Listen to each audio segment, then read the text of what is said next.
In our salute to the flag. Ready? Begin.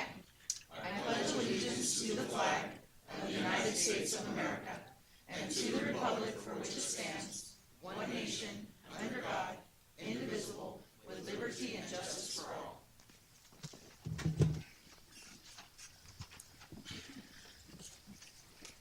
Okay, Madam Clerk, roll call and declaration of conflicts, please. Okay, Councilmember Abram.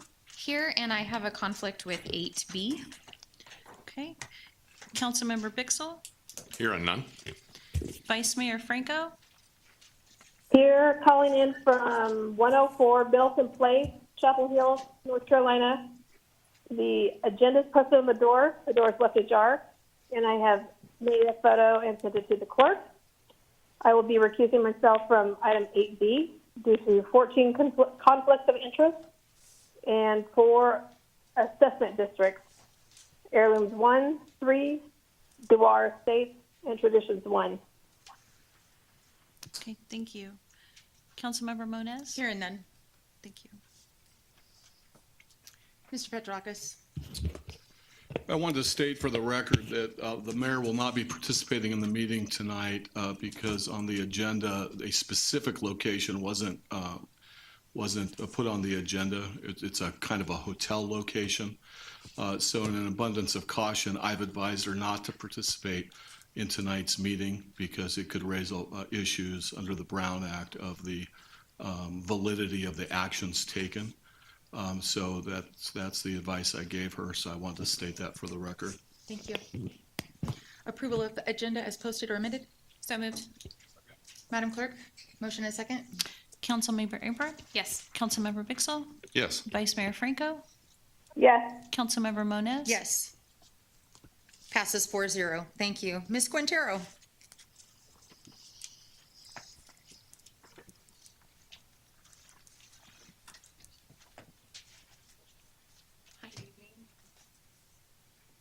Good evening, Council and members of the public. There you go. Tonight, we're going to invite Teresa White from Turning Point Community Programs to give a presentation to give some information about the program and what is available. Thank you, ma'am. So, come on Welcome, up, Ms. Teresa. White. Come here. And here's the to advance the slide. Thank you. Hi, good evening. My name is Teresa White. I am the program director for ECM, which is the Enhanced Care Management and Community Supports Programs through Turning Point Community Programs. And I am the director for Stanislaus and San Joaquin County. So I'm just going to go through briefly what it is and how it affects the community here. So Enhanced Care Management, better known as ECM in the communication of social services, is the response by the state of California of how the Medi-Cal program would be managed by each of the managed healthcare plans in each county. In Stanislaus and San Joaquin, the 3 managed care plans currently participating are HealthNet, Health Plan, and Kaiser. Kaiser will roll out 1/1 of 24, but currently all of them have to function the same. So each provider had to contract with each provider based on the population that we serve. So to make sure that we're all doing the same thing, we are all followed and audited by each of the care plans. ECM is taken care of in 3 ways. 1, the managed style, which we manage caseloads for each lead care manager of anywhere to 30 to 50, depending on the program and the size of the program, doing a whole person-centered model. So not only are we looking at their medical conditions, what is preventing them from reaching those medical goals, but we're looking at them as a whole person, their housing needs, their mental health needs, and how do they relate together. We are also working in a system of coordination. So instead of it just being Turning Point working with a member, it's Turning Point, it's the Salvation Army, it's the behavioral health program in the area, and we are locking arms to support the member, and all of the services are strength-based, based on what the member can successfully bring to the table and how do we support that. The objectives of ECM are to improve the care coordination, integrating services, facilitating community resources, improving health outcomes, and decreasing inappropriate utilization and duplication of services. It was a big deal because a lot of the individuals that were receiving Medi-Cal were using it strictly for the use of hospital, or just going to skilled nursing, or just using it for a chronic condition.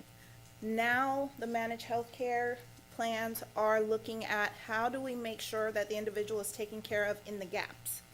So when we say coordination of services, we are literally going with the member to their medical appointment, their mental health appointment, Social Security, making sure that they have the live documents such as ID, Social Security cards, and things like that, and not leaving the member alone and just giving them a referral. Each step of the process, we're walking with them. The main requirement is the Medi-Cal. Now, I receive referrals every day. I don't necessarily need the referral to tell me which Medi-Cal plan. I just need to know, do they receive Medi-Cal? And I can navigate it from there. So the key in this is the Medi-Cal. Now, the state of California currently has 10 populations of focus. So individuals experiencing homelessness, individuals with high utilizations of hospital or emergency department, serious mental health conditions or substance abuse, individuals transitioning from incarceration, adults living in the community and at risk of long-term placement, individuals with intellectual or developmental disabilities, and pregnant and postpartum individuals within the birth equity population. So if you can see the red circles flashing, those are the areas that Turning Point is focused on because that's how far we're able to reach. Each program has to be able to speak to the skills of the need of the population. So as you'll notice, there are some areas not circled because we don't provide nursing care, ombudsman care, and we do not function as child welfare. So for those reasons, we're not in those areas of focus. So a major difference that is happening now, which is really, really exciting, is it's no longer the member seeking services. It's no longer, here's a referral, go here, hope it goes well. It is really about how do we take each of these pieces and bring it together. So one of the things that we do now every month is we have case conferencing. And it's not just our members, it's the community member. Anyone who is providing these services can come to the call, can discuss any issues. I can tell you, as being a program director to a new program, there are a lot of things changing every week, every month, and it really supports the other providers to be able to have a space to talk about them and work the kinks out of the program. So we are really striving to no longer have silos of service, but really a united front for the members in the community. So our goal really is to make the picture look more like this, to bring the individual in connection to each service and to bring each service together to make sure that we're supporting the member entirely. So as I was saying, we do this by care conference calls. Those that participate can participate either bi-weekly or monthly. Because I cover both counties, I try to separate it to make sure, but then we do find that some providers like ourselves operate in both counties. So you may talk to them more than once. The calls are structured to work to on cases that are posing difficulties and risks of crisis such as APS, child welfare, loss of housing, things like that. The call are also to benefit in a form of networking. And most importantly, this is not a one agency focus priority, but it's the priority of the member. So for those that are looking to connect or to refer, we are able to connect in the 3 ways here. That is my direct number. We have the Stanislaus County email address for referrals. We also have the website, and then my name as well, Teresa White. I am the program director who takes in the referrals and assigns them out to the case managers. Very good. Thank you. If you'll just stand by for some questions. Sure. Questions for Ms. White? No? Vice Mayor, questions for Ms. White? No, thank Okay. you. I'm going to go ahead and open it up to the public. Anybody wishing to speak? Okay, I'm going to close the public comment, and you're off the hook, my lady. Thank you. Thank you. We Thank you so appreciate much. that. All right, moving on. I have an appointment for the Measure A Committee. The mayor has made a recommendation to appoint Karen Borba to Measure A. Is there a motion? Motion to approve? I can second. Thank you. Madam Clerk, can you call the roll, please? Councilmember Abram? Yes. Councilmember Pixel? Yes. Vice Mayor Franco? Yes, Councilmember Moniz? Yes, it passes 4-0. Mr. Moreno, come on down, sir.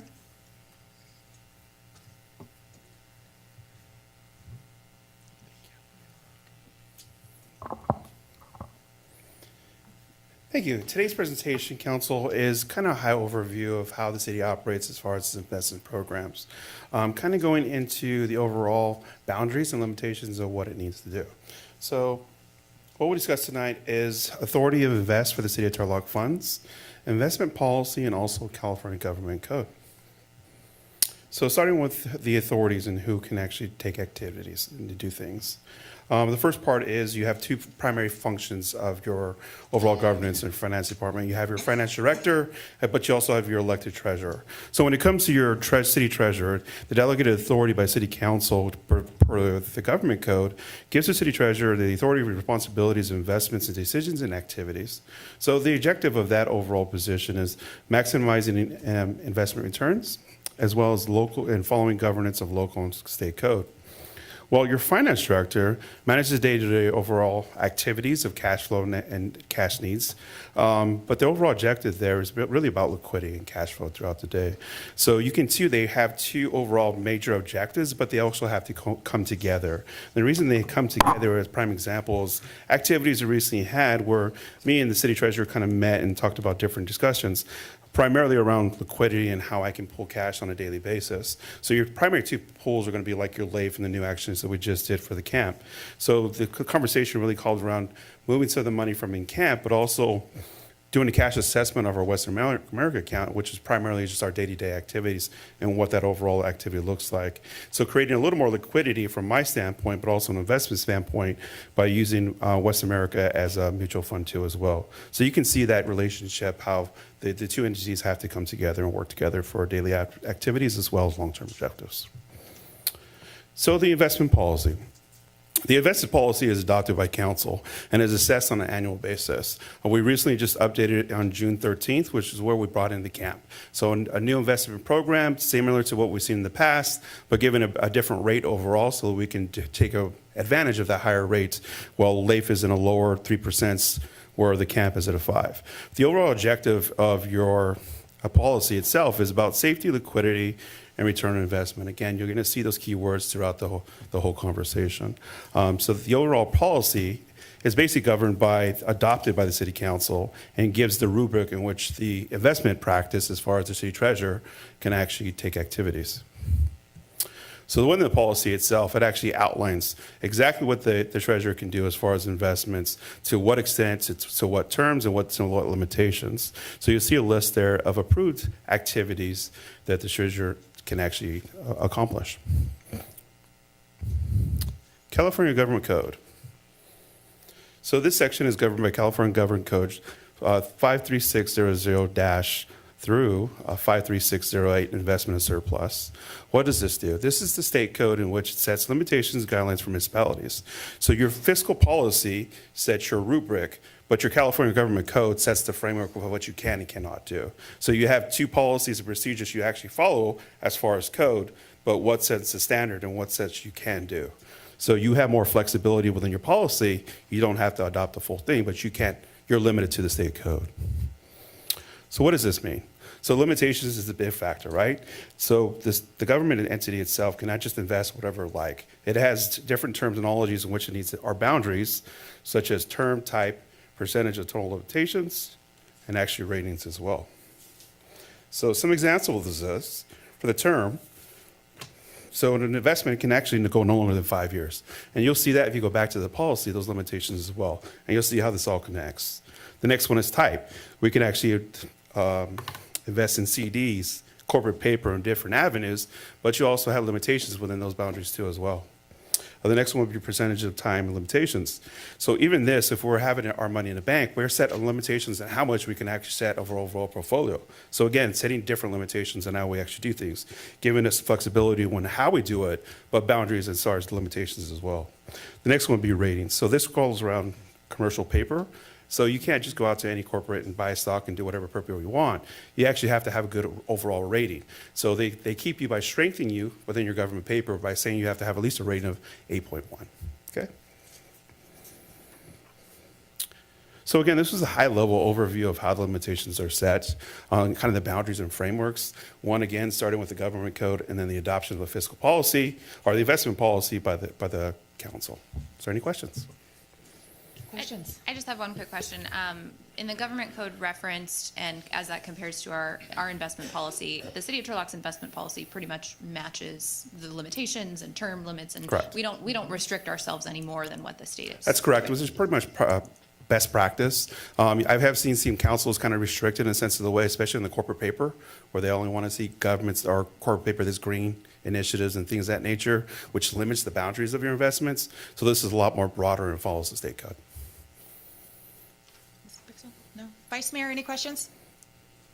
No, ma'am. Okay, let's open it to the public. Anybody wishing to speak? Mr. Gebeline, come on up. Did I say it right? Yeah, hey, you're perfect, you get 100. One of the few. The only question I had, I don't have much money, I'm sort of poor and whatever, but I took virtually every dime I had out of my local bank that I bank with and put it in a Vanguard money market account. And I can get the money in 2 days. They can send me a check or directly deposit, whatever, and they're paying over 5%. So I have no idea, if you can do anything like that, but that's a pretty good return, and it's about as safe as you can get. I mean, it's not perfectly safe, but there's also, 30-day government bonds for over 5% and all that kind of good stuff. So that's the only thing, you can look. It ain't gonna make no difference in my life. I don't have that much money. But, better than 0.1%, I'll take 5%. Thanks. Anybody else?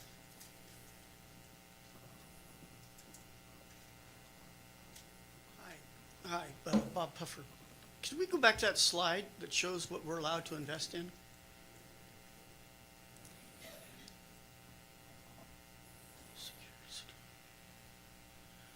Okay, does this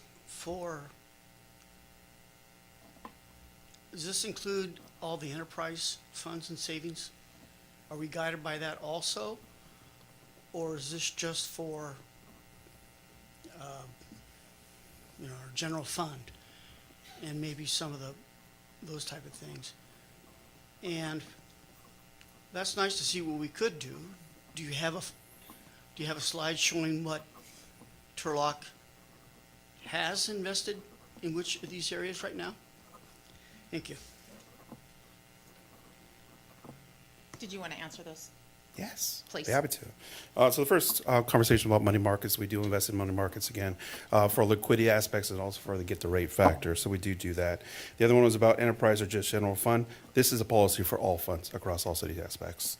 The next one was about slides about the investments. That report is actually in the second council meetings packet every month. So if the public wants to see it, they can go back to the investment and treasuries report, which gives that total activity of what's out there, what's been invested. Thank you. Anybody else wishing to speak on this item?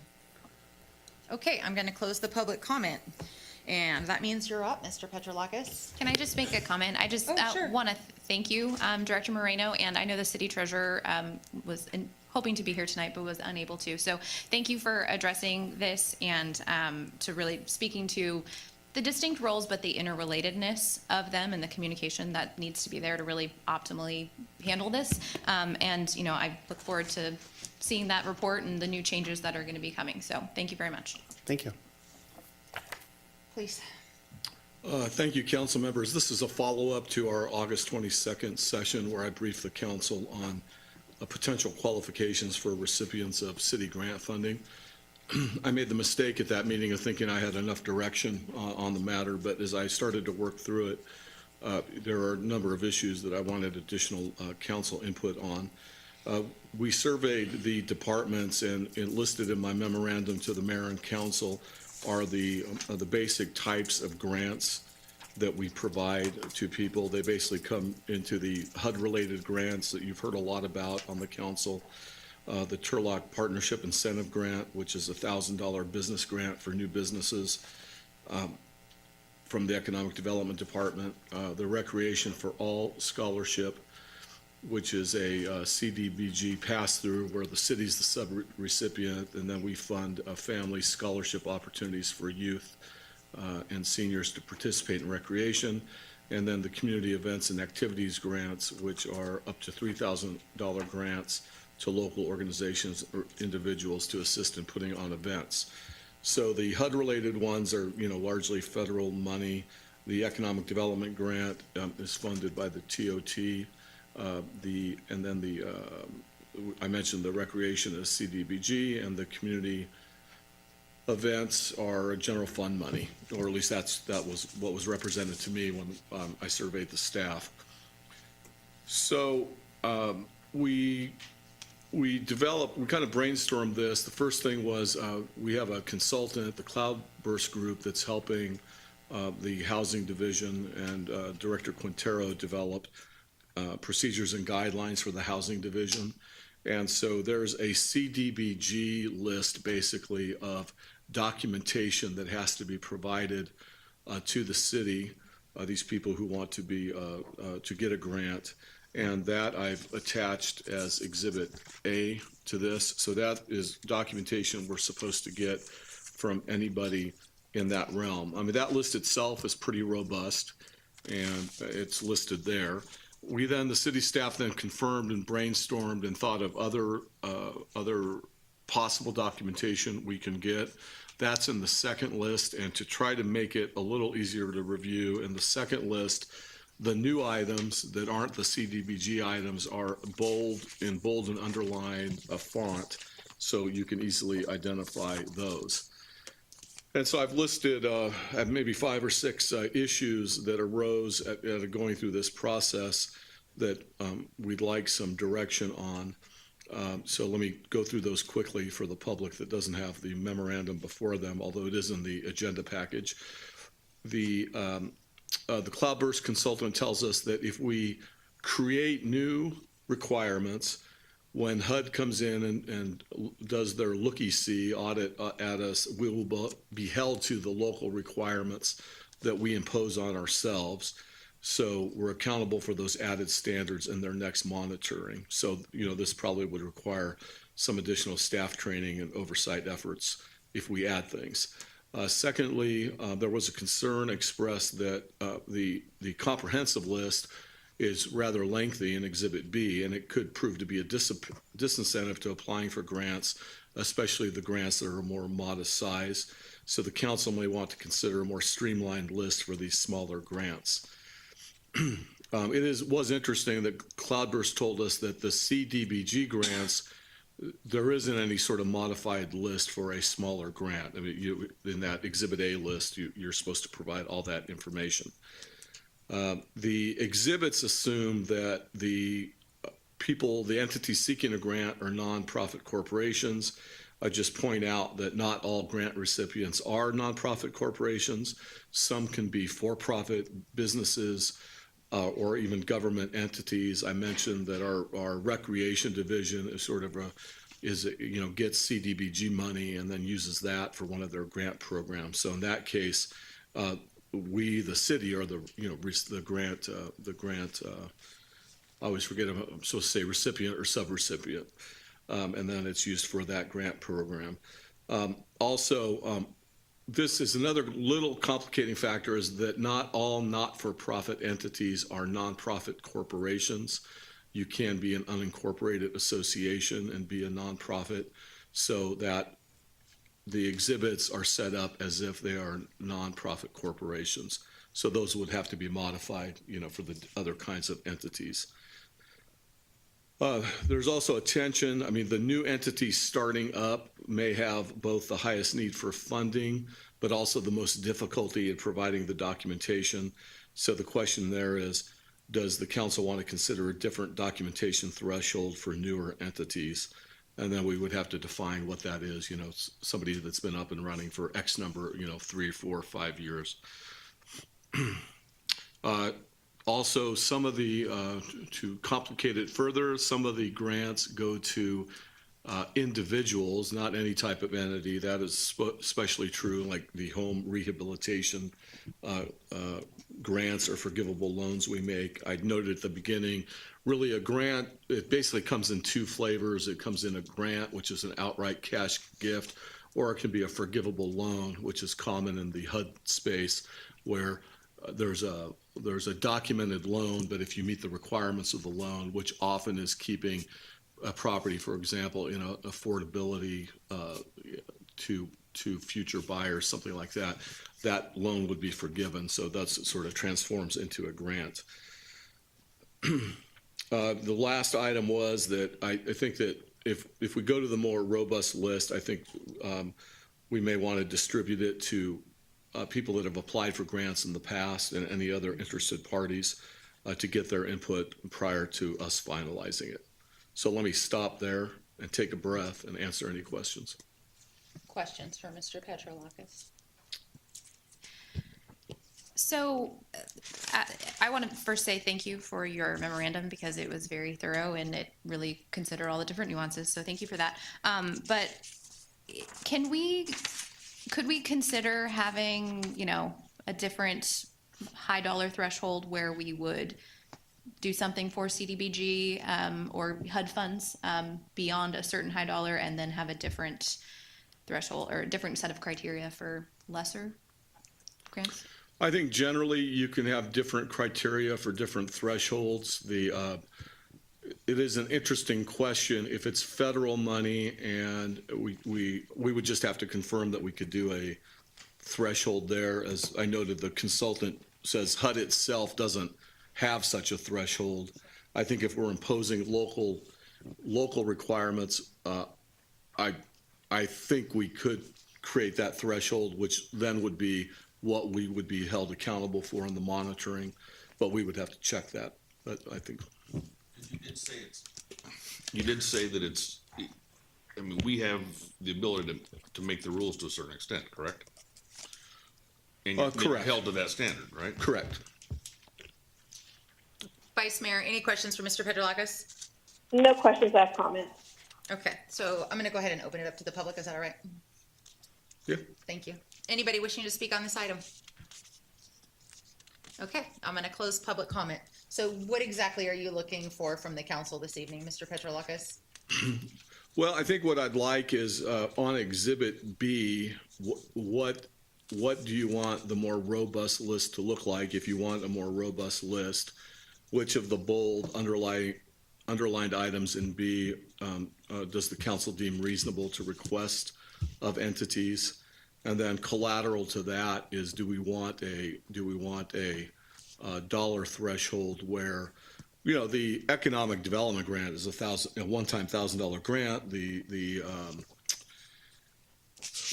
event grants are annual up to $3,000. Those are pretty modest numbers. So I think it's fine to have rules, but you may want to have different rules based on those more modest sized ones and things that are up at the $50,000, $100,000 level. So I would like guidance on those two issues to start maybe, and then as I listen, I'll let you know. I don't want to be wrong again and leave and not have enough information. She said she didn't have any questions. Miss Vice Mayor. Vice Mayor, Yes, ma'am. comments, preferences as to Exhibit B? Yes, I like the idea of having like a $10,000 limit. Anything under $10,000 would have a lower list of requirements. And then anything over $10,000, I think it needs to have a more a more expensive list. The Exhibit B, I like Exhibit B. I think it's important that the citizens know that we are absolutely holding those grants accountable. So I'd like to see that. And then as far as new entities go, less than 2 years in business, yes, I think that you should provide 1 year of tax returns. Can you say that last part one more time, because you were kind of muffled? I'm sorry. Sure. New entities. If they've been in business less than 2 years, Oh, less than 2 years in business. then I think that they should only be required to provide 1 year of tax returns. Yeah, that makes sense. So I like Exhibit B also, and I don't really have a preference, Mr. Petrolakis, on where the threshold is. I can kind of roll with what everybody's thinking. I do think it's definitely important that we provide notice to our nonprofits that have applied in the past if the recs are going to change. We definitely want to put that out there. And one of the things, I think the reason this came up anyway is because we had nonprofits applying, and then when we started looking at things a little more closely, we realized that there were nonprofits that weren't compliant with specific governmental entities and the tax requirements and the filing requirements, and so that's why this has kind of come to light. So does that give you where you need to go? Yeah.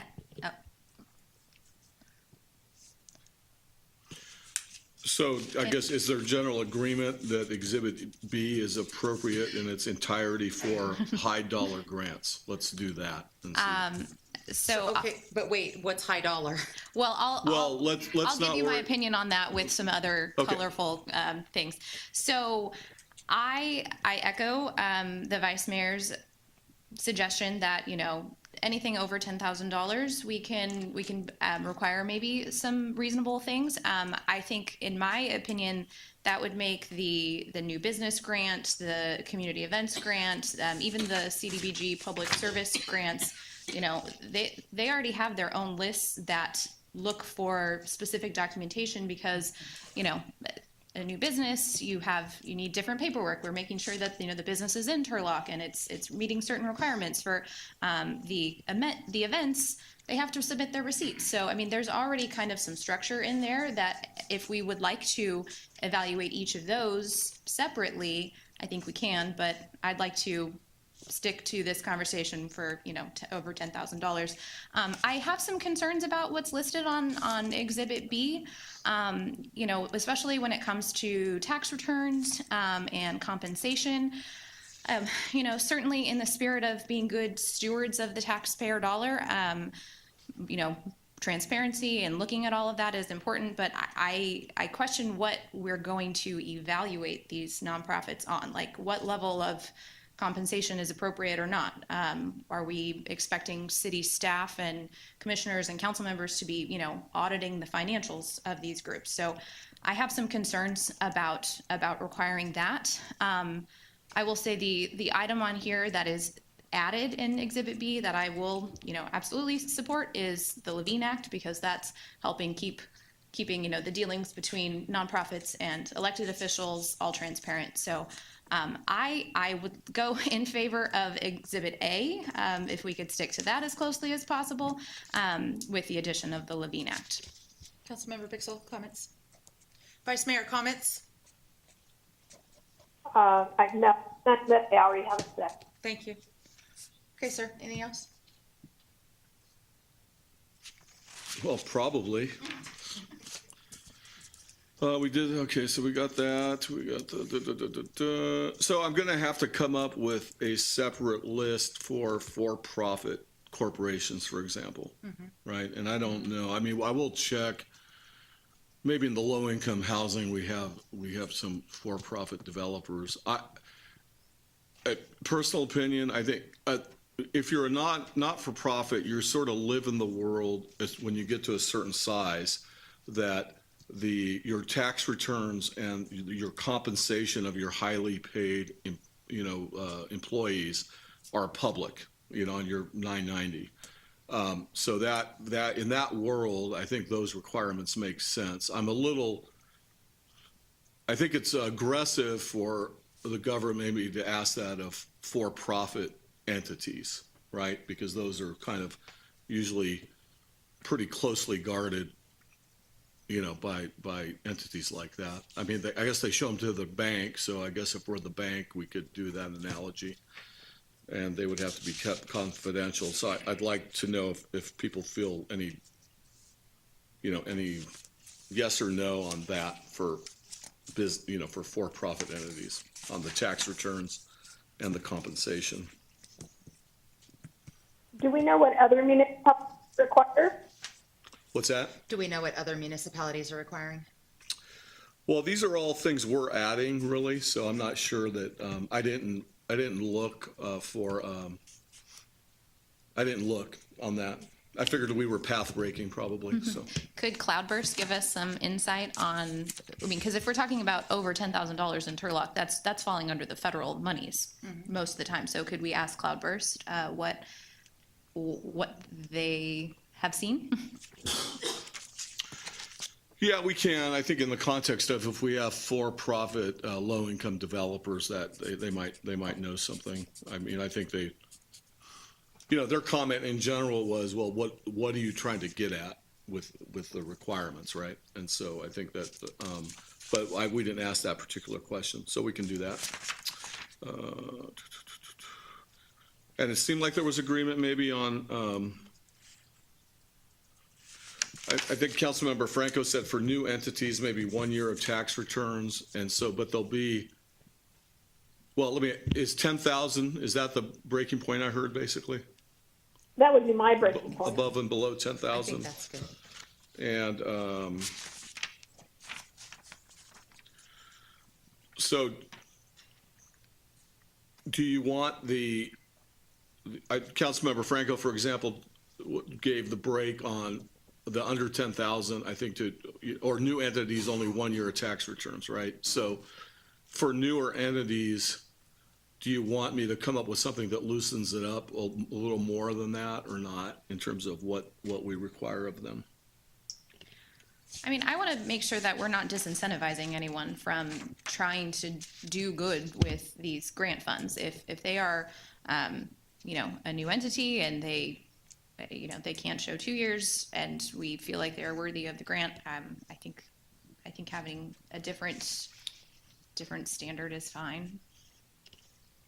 Can we also have something that would allow the council to override what we had put into our regulations?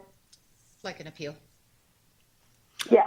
Yeah, I mean, I'm used to councils can always override, yes. Right. Don't these grants, the federal ones, usually come before us with the home funding and CDBG and everything anyway? Do we need an appeal? I'll let Director Quintero answer that. Just like. Yeah, the public service grants, I mean, the most typical for CDBG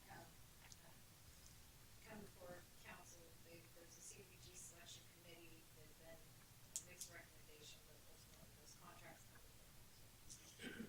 And are those public service grants, are they typically that in the $10,000 or under range, or does it vary depending on our CDBG funding for that year?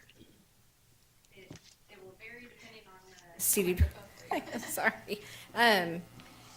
It will vary some depending on what our CDBG allocation is for the year. It is pretty typical in the past that the public service grants are capped at around 10,000. We have some for rent, mortgage, utility that was 60,000, for example, this year. So 10,000 has been typical, but could vary depending on our allocation for the year. And the number of applicants too. Sometimes with the CDBG selection committee may recommend, depending on how many applicants, how they want to share that allocation. I guess that just makes me think that is $10,000 not the right number? Because if we have a $12,000 grant based on CDBG, I don't want to make a non-for-profit that last year didn't have to do all this stuff, but this year has to do so much more for extra $2,000.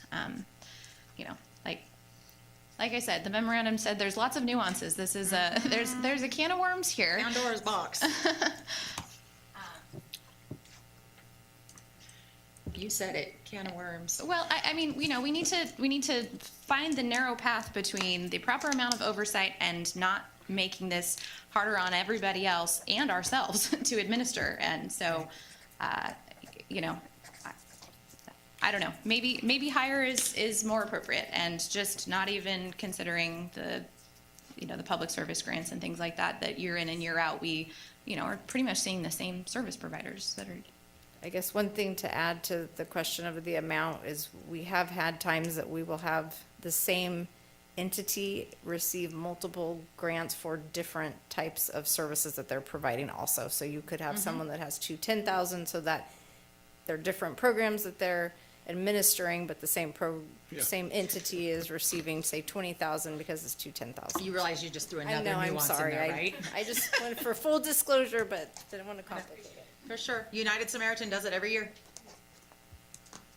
Yeah, what occurs to me, I think Director Quintero has provided some of this before, but we'll take a harder look, or I'll take a harder look at least at the what the average grant sizes are, and maybe adjust that 10,000, kind of based on where it falls, and then and thank you, Director Quintero, for the cumulative amounts question. I can't wait to work on that one. So are we all in agreement that the $1,000 business grant, the $3,000 events, we're leaving those as is? I think so. Okay, and would that include the recreation for all? Because I don't want to make a situation where an individual is the sub-recipient, but the city's also the sub-recipient. I don't want to penalize someone who's seeking out an underprivileged child searching for a recreation scholarship. Yeah, I think that one, because we get the grant and we pass it through, and so as I'm hearing this part of the conversation, I'm not sure. I think that, and I want to make sure I heard it right, because listen, my life's a lot easier if we leave out entirely those smaller grants from Exhibit A or Exhibit B. So I want to make sure if I heard that I heard that, and so I don't know. I think for those smaller grants, I think, I think the issue becomes more that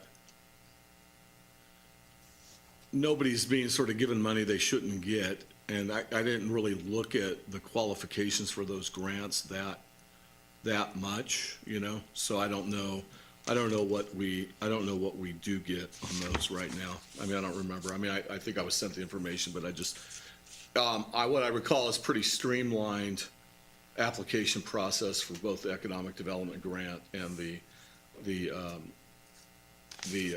events grants. I mean, the events grants did have an issue where, that's where you had a cumulative issue, that there were a couple of groups that were getting more than one grant for different events, and there were I think there was one situation where a certain name of an entity was actually, I don't know, the offspring of another entity, I don't know. So that added up to quite a few, like 6 or 7 or 8 grants or something. So, if you want something on that kind of stuff, we would want to know that. So, Because I guess what I'm saying is I I didn't think about what the status quo is of those smaller grants. Because I thought I was being instructed to be really tough. I would like to make the suggestion that we deal with the, if we feel like we need to adjust the level of documentation and oversight for the incentive program, the, events thing, grant, that we deal with those separately and focus our efforts on this 10-ish plus $1,000 level, specifically, which would, mainly have us focus on, are we going to add additional elements above and beyond what the federal government already requires?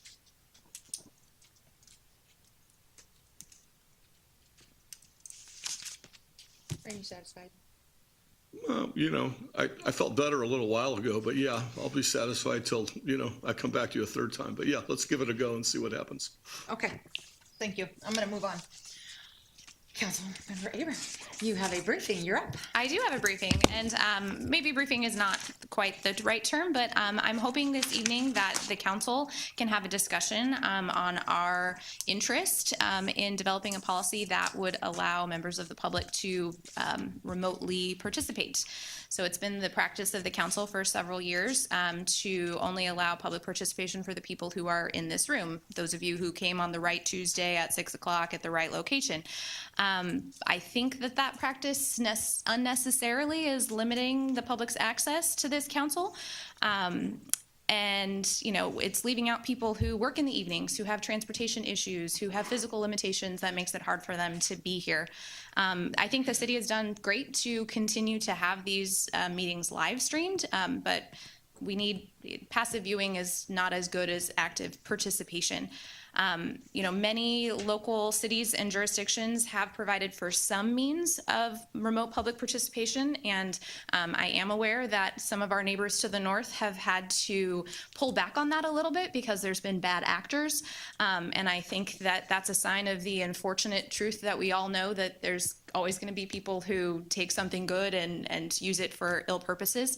But despite the potential for misuse, I think there is a real benefit for allowing more voices to be heard and more residents to help inform the decisions that we make here. We've even heard from members of the public several times over the last several months asking for this.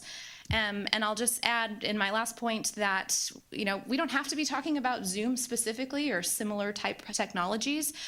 We could explore the options of, live moderated commenting on our live stream, or allowing for email write-in comments that could be read in some fashion or added to the minutes in some fashion here, or leveraging the tools from the GoGov app that we're going to be rolling out here soon. So tonight I'm asking my colleagues, both you here and my colleague in North Carolina right now, if they'd be willing to explore opening up our meetings to the public who can't be here, but we still want to hear from. Councilmember Bixel, comments?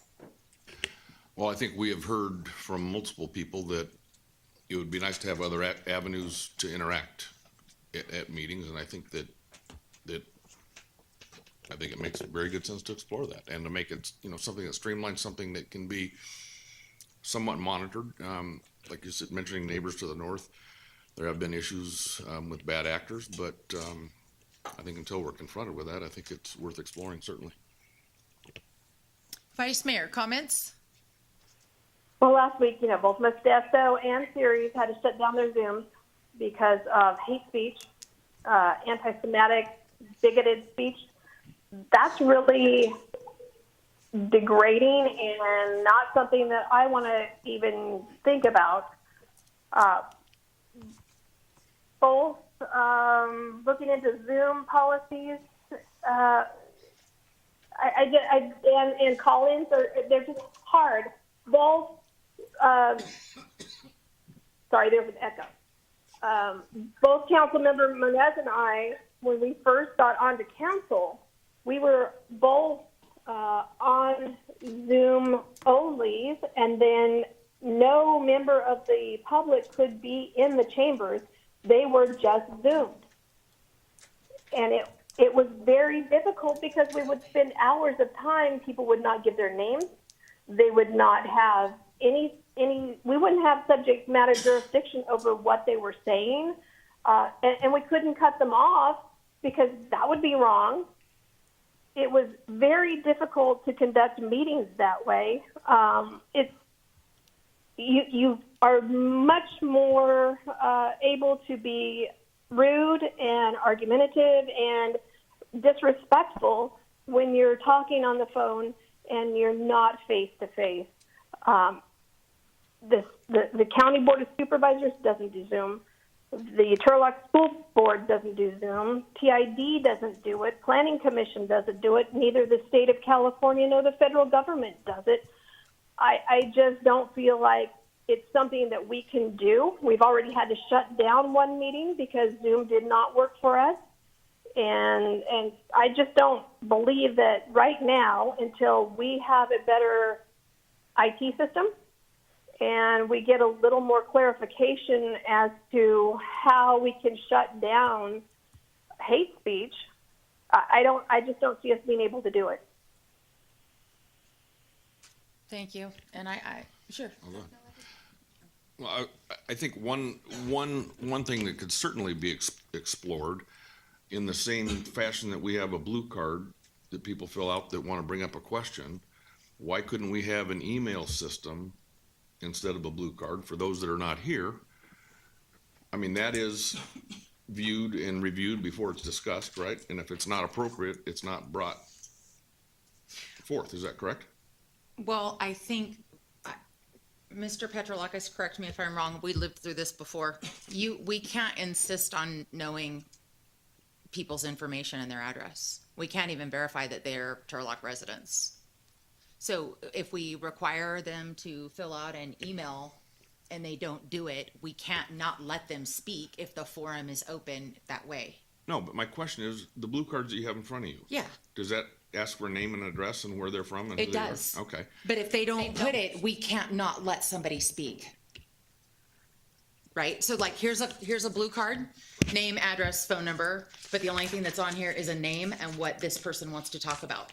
We can't prohibit them from speaking if they don't give us that information. Last time, I mean, I agree with what Vice Mayor said.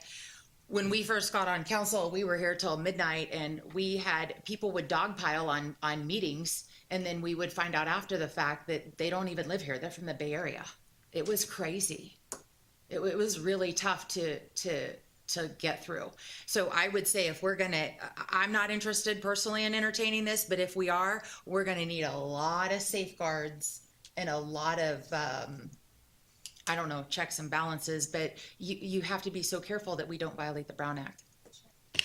And I want to just point out that, I'm sensitive to the fact that this is a business meeting. This is the city of Turlock getting together to do our business. This is also the forum, the easiest forum, the only forum for people to come and access their government, because it's hard to go to Sacramento and go to a hearing in the federal government. I mean, forget it. But this is what we're here for. And, I hear you, Vice Mayor, on that Zoom is hard, right? I mean, we've had some technical difficulties with you thus far, but there's other technologies, there's other things we can do. I'm just asking for us to open the door a little bit wider because there's people out there that want to participate that can't. They can't be here and they should have access as well.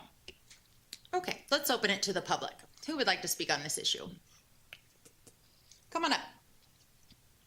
Mr. Gebeline. Listen, this, being able to take 3 minutes of my time to come down here, I appreciate that.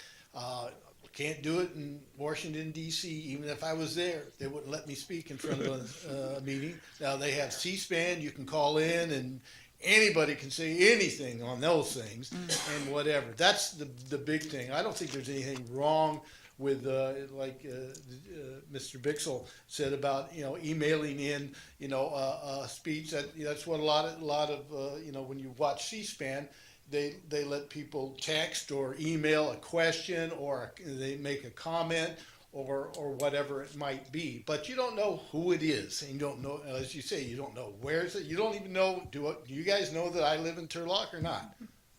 You don't know, right?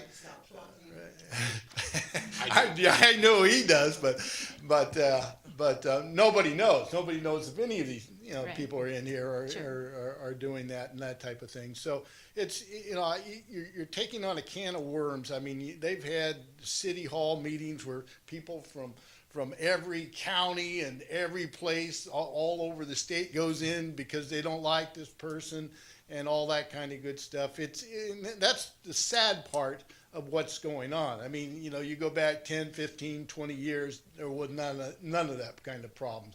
But today it's a big problem. Now, I agree that they should Zoom, but I would love sometimes just to be able to, watch on Zoom and not, it doesn't mean I have to call or do whatever, but I can watch. I don't have to come down and whatever that's going on. Now, do we still have replays of the meetings? I know okay, so you can watch They're that, all but on you YouTube. can't watch it on live time or whatever. So, and I've done that in the past, just like I have with the county of Stanislaus and other city councils and things like that. You can get up there and watch what people are saying. So I just think, like you say, you're opening a can of worms if you start letting people just call in. Anybody else? Come on up, Mr. Taylor. Or Mr. Puffer, pick one. So I really like the idea of being able to write in. If I understand you can't necessarily get the address, but like he was saying, you don't know if I'm from Turlock. I could be from Modesto for all a series. But I come to these meetings and I'm here participating. I think that's the real value, showing that I care of the community. I am from Turlock, by the way. But the write-in, I think we could limit it. Maybe make it 250 words, something of that sort. So someone could write a lot, but you have to limit it. And of course, you can pre-check it. So if you see foul language, you can check it out and be like, all right, you know what? No, too many curse words, or they're just being straight up disrespectful or of some kind, and just decide not to read that letter. And I maybe even do call-ins, but of course, limit it somehow. So if someone does start using profane language, you can, end the call somehow, or you get a one-strike policy, and if you go over it, then you lose permission to talk for that meeting, maybe, or something of that sort. But I do think this is a really valuable asset that we should definitely look into.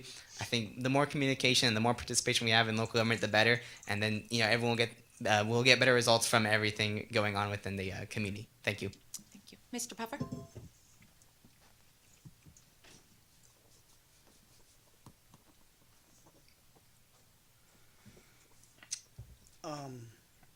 We have council members that are sometimes out of town. They're able to listen in and participate. I think that any member of the city of Turlock should have the same right to be able to watch it and call in.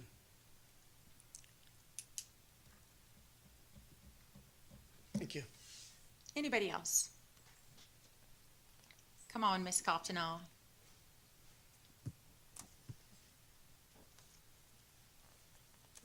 Hi, Debbie. I so appreciate what you are doing in bringing this issue up and staying focused on it. I feel strongly it's important. If you want to hear from the public, you need to have avenues, and it takes a lot to come down here. I didn't want to come down here tonight. It's easier for me to watch it on TV. You do get a different nuance when you're here, and you see and hear things differently. But it's so important to keep the lines of communication open with the public, and I don't feel like you're doing that. And what's wrong with using a landline? That's pretty simple. If you don't want to use the Zoom, then let them pick up the phone. We used to do that. And what stood out to me when we had the fires on Maui and Lahaina, people were calling in. There are many city councils that allow the public to call in. And I don't understand, well, I do understand. I know the reasoning behind it. But let's think about it. Let's open it back up to the public. Let's get more people involved. It's so important. So thank you. Anybody else?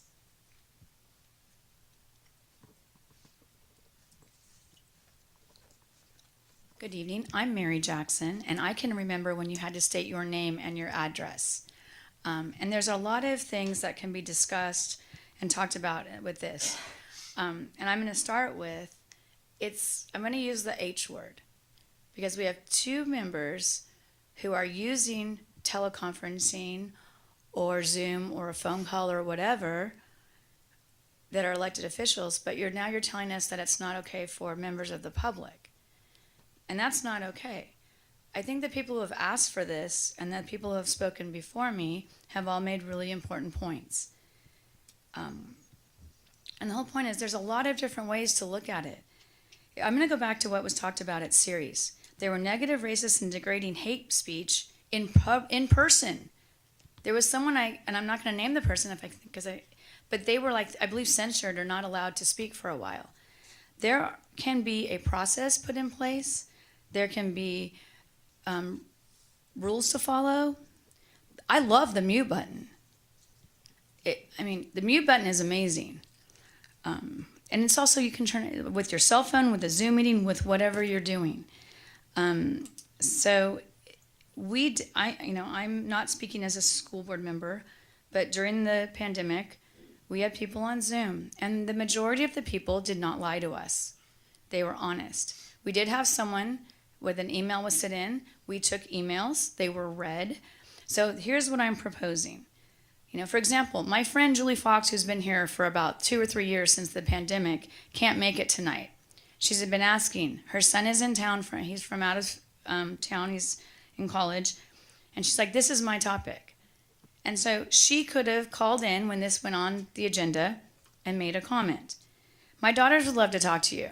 They have a ton of homework to do. So I just think it's easy.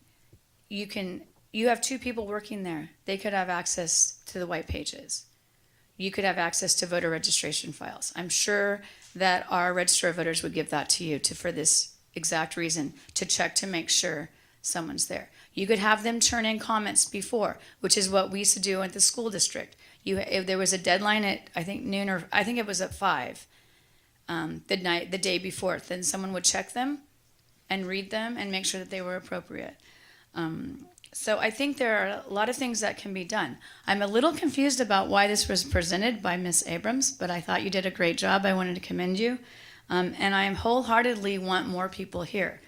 My parents would never make it. My dad can barely walk places. Thank goodness we have an elevator. My parents don't have a Zoom, have a laptop, or they just got a cell phone. We need to reach these people. Thank you. Come on up. And I don't remember your name. I'm so sorry.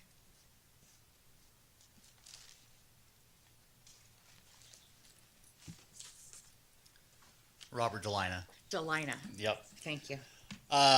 So I'm only speaking on this because I go to the council meetings of every city in which we have ongoing projects. And so I've actually gotten to witness this live firsthand, how this goes down. Your city attorney and city manager are probably aware that free speech can be limited in very narrow ways. Mm-hmm. Even commercial speech to this point, I don't know if you guys have updated your sign ordinance or not, but what commercial signs say, the content thereof have recently been found to be unregulatable. What you can do is regulate the manner, placement, timing, and things like that. But for individuals, it's even stronger. So a lot of what you've heard tonight is, well, can we limit it down to residents of Turlock? No, you can't. Mm-mm. The danger here really is the bad actors. And I have literally witnessed hours and hours and hours where councils were voicemail bombed and or bombed via emails, which makes that's even easier to do than a voicemail. It doesn't take but a click, copy, paste, click, right? And reading those into the record and choosing which ones you do and don't, now you're looking at a free speech lawsuit potentially, because who's deciding that and based on what criteria? The best solution that I saw in any community that was kind of, I guess you could say down the middle, was where they did accept emails, they did accept voicemails, they were provided to the council members, the decision makers, in advance. They were not read into the record for that specific reason so that it couldn't be abused.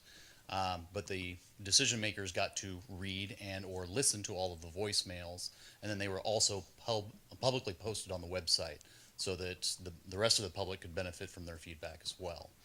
That's about the only option that I've seen thus far that didn't significantly have the potential to delay the public's work, right? You do, like you said, you do have people here that were fortunate enough to have the time to come and speak and interact. And what I've literally witnessed is meetings go past 1 a.m. where you've got people counting down the timer in their voicemail. I mean, just intentionally trying to, delay the people's work. I mean, I've seen people call in from all over the United States, which is one of the things that you cannot limit, right? If you decide to open it, anybody across the entire planet can call in and give feedback.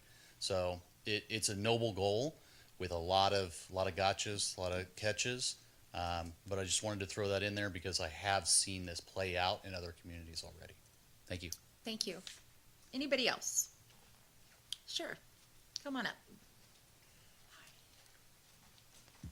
Hi, good evening. I just left my house really quickly when this conversation came on. Oh, sorry, I ran up 2 flights of stairs. There seems to be some misinformation going on. And I know not everyone's very Zoomy, but as a person that has had to Zoom with 150 fourth graders, I can tell you it's doable, right? There are mute buttons, all kinds of things can happen. So it's not technology that's our problem, it's the will of officials to listen. And frankly, if it goes till midnight, it's what you signed up for. So I gotta get back home, but if I can Zoom with 150 fourth graders, you can take on adults from the city of Turlock. So I wish the best, and I wish that we vote for open government. Anybody else? Okay, we'll close the public comment. Thank you, Councilmember Abram. All right, we're going to move on to public participation. Pursuant to California Government Code Section 549543A, this is the time set aside for members of the public to directly address the City Council on any item of interest to the public that is within the subject matter jurisdiction of the City Council, and to address the Council on any item on tonight's agenda, including consent calendar items. You will be allowed 3 minutes for your comments. If you wish to speak regarding an item on the agenda, you may be asked to defer your remarks until the council addresses that particular matter. Pursuant to the California Government Code Section 54954.2A3, no action or discussion may be undertaken on any item not appearing on the posted agenda, except that the City Council or its staff may briefly respond to comments or questions from members of the public, provide a reference to staff or other resources for factual information, or direct staff to place the issue on a future agenda. Mr. Gebeline, are you still here? Come on back up, sir.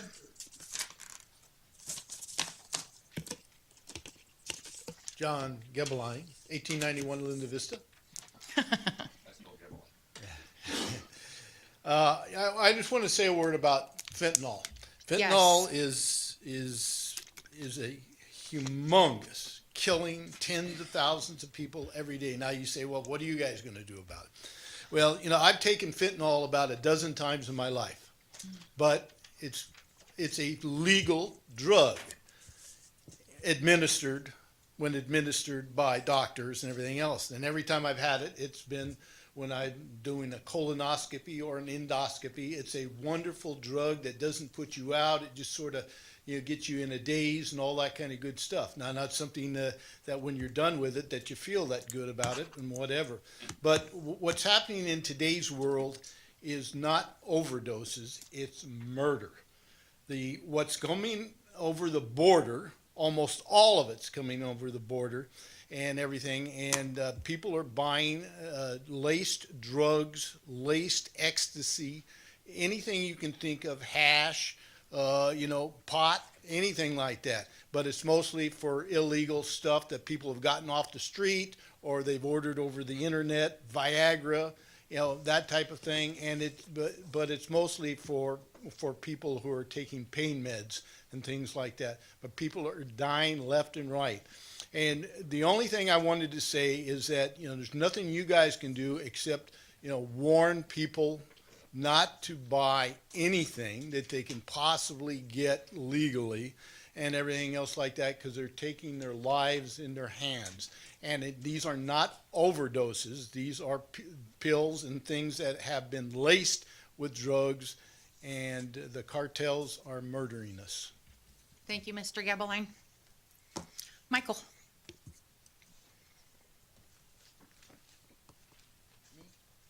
Yeah, come on up. Let's hear it.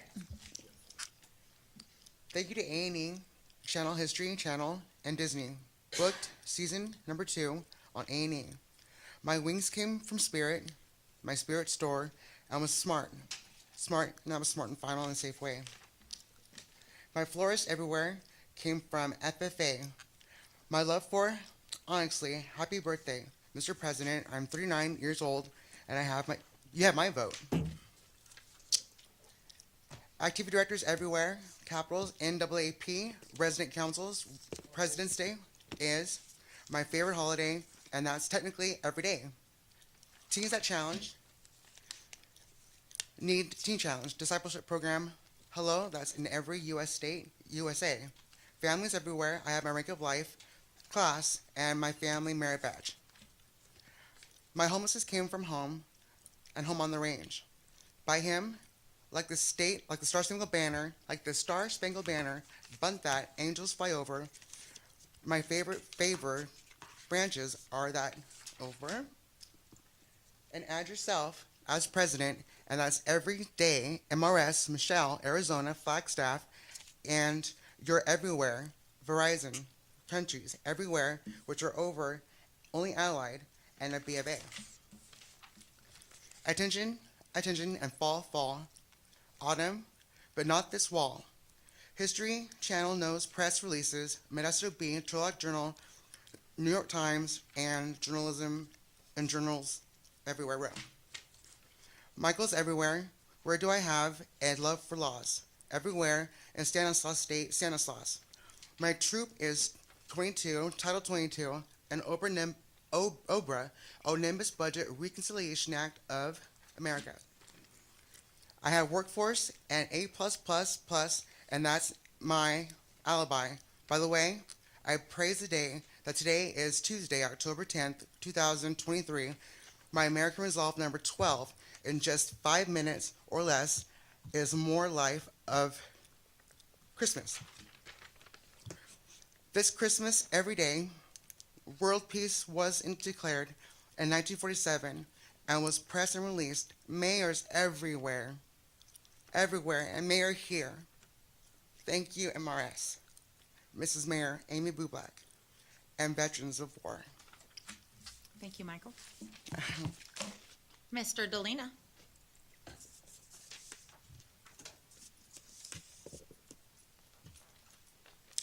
Hello again, Robert Delina, Build Co. Delina, thank you. It's okay, it's all right. I'll get it right, Everybody I promise. pronounces it that way. It's all right, I'm used to it. Okay, so thank you, first of all, for the introduction to Director Quintero. I did provide a layout for a 62-unit small lot subdivision that's going to be designed around kind of the median income average, Turlock individual. I'm not sure if you're all up on your stats here. Median home price in Turlock is through the roof, right? It's well over $700,000 at this point. And we're aiming for significantly below that. So in addition to providing that, just wanted to let you know that we are in conversations with multiple landowners in the Morgan Ranch subdivision area, the master planned area. Hopefully we'll be able to pull together something there and actually get that project moving. I understand from talking to staff and other the landowners themselves that project's been on the books for some time, and there's a lot of desire to get that moving. Other than that, my schedule, my day starts usually right around 6 a.m. My butt's in a seat at my desk. If it's not at a desk, it's in the truck. If it's not in the truck, it's in a dozer. If it's not in a dozer, it's in an excavator. If it's not an excavator, it's in a tractor trailer. By the time I get here, I've been sitting for darn near 12 hours straight. I was informed tonight that this council has a policy against the public standing in the back of the room to participate.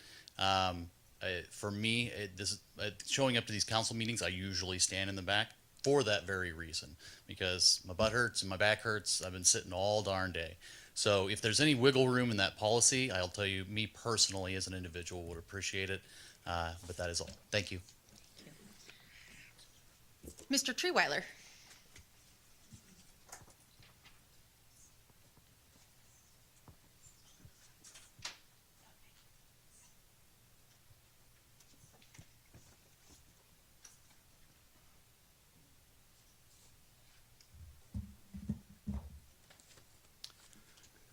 Good evening, Milt Treeweiler. I'm going to talk about Measure A and the flyer that Terry Schaefer and I designed, printed, and passed out to the voters in 2020. You're getting a copy of it now. First, a little history. In 2019, Bob Lawton, our city manager then, told us that city could not provide the city department the monies that they needed to offer good city services for the public. Mr. Lawton told us that we needed additional money and that a sales tax would be a way we could do it. In 2020, the city reserves were down to 70% from their normal level. Toby Wells became the city manager, and Terry and I got the ball rolling by printing flyers and by buying these yard signs, 200 of them, and putting them up around Turlock and people who wanted them. So the first thing that I want you to do is just look at this. You can see what we used for criteria. And these are what we passed out. Terry printed these. I provided the paper. And we did this with FPPC approval. And after a while, we also had the police and fire were adding to this. So they were passing out their flyers to make sure that everyone knew about Measure A, the sales tax measure. The next thing I'd like you to look at is the tax measure itself, and this is the ordinance that was provided by the city. Whereas the city wishes to maintain local property values and keep Turlock a good place to live, work, and raise a family. And whereas Turlock firefighters responded to more than 700 calls for service in 2019 as staffing levels decreased, and whereas Turlock is down 34 police officers below accepted standards for our city size, and the city has not had the resources to fully fund crime prevention and response programs. And then I want you to look at the back page of what I just passed out. This here is the actual vote that was taken in the council at that time. It was the regular meeting on July 6, 2020. And if you notice the A's, people in favor of it were Councilmember Ariano, Councilmember Larson, Councilmember Nazarati, and Councilmember Esquer. And the noes were Mayor Blue-Black. Mayor Blue-Black was the only one on the council who voted against this measure. This measure has brought us, well, we had estimated in the beginning that it would be anywhere from $9 to $11 million. It actually, as we know, now is actually producing $13 to $14 million. We would have been in very sad shape if we had not had this measure passed.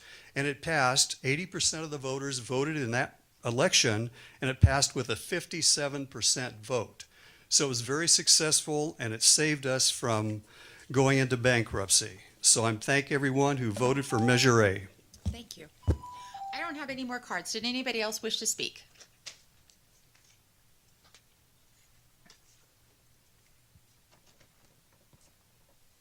Yeah, I'd like item 5F pulled for discussion on the consent calendar. Thank you. Anybody else?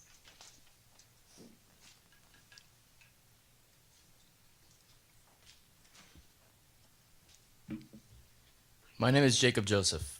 We have all witnessed this past week the horrendous terror attacks waged by the Palestinian Islamic terrorist group Hamas. Over 1,000 Jewish Israelis were massacred, and over 100 are held hostage. Over a dozen Americans were also murdered as well. While the news of this has brought anger and hurt to most of us, that is not always the case. There are some sick individuals who are filled with glee at the murder of innocent civilians. One of these twisted individuals is a professor of political science here at CSU Stanislaus. His name is Assad Abu Khalil.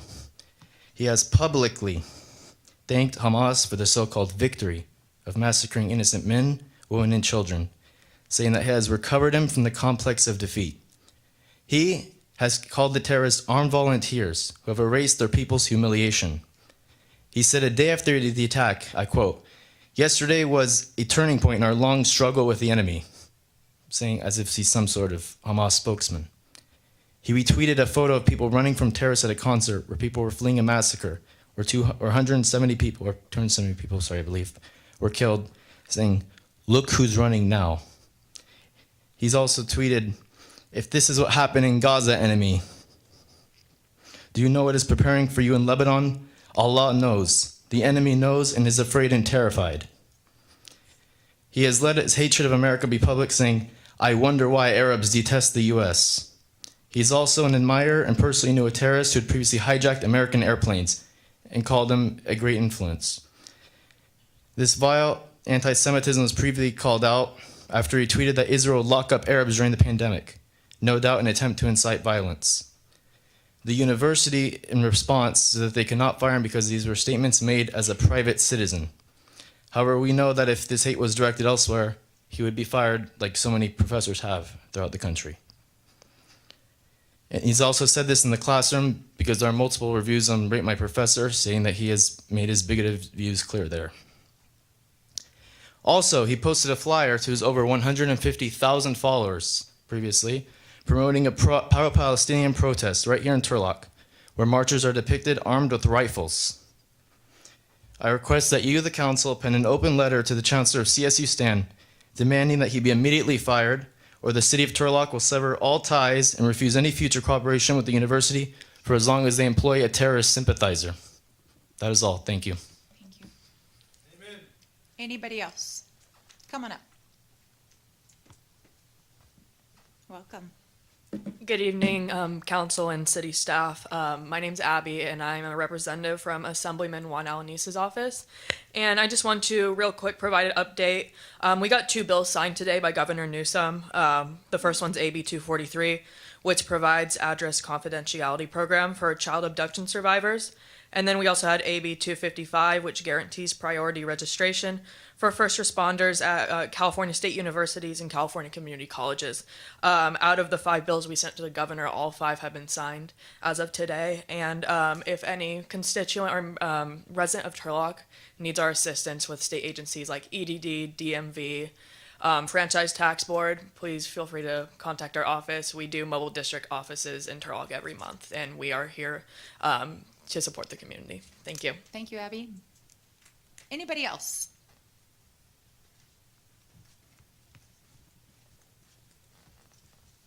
Again, Mary Jackson. I appreciate the comment about fentanyl, which reminded me.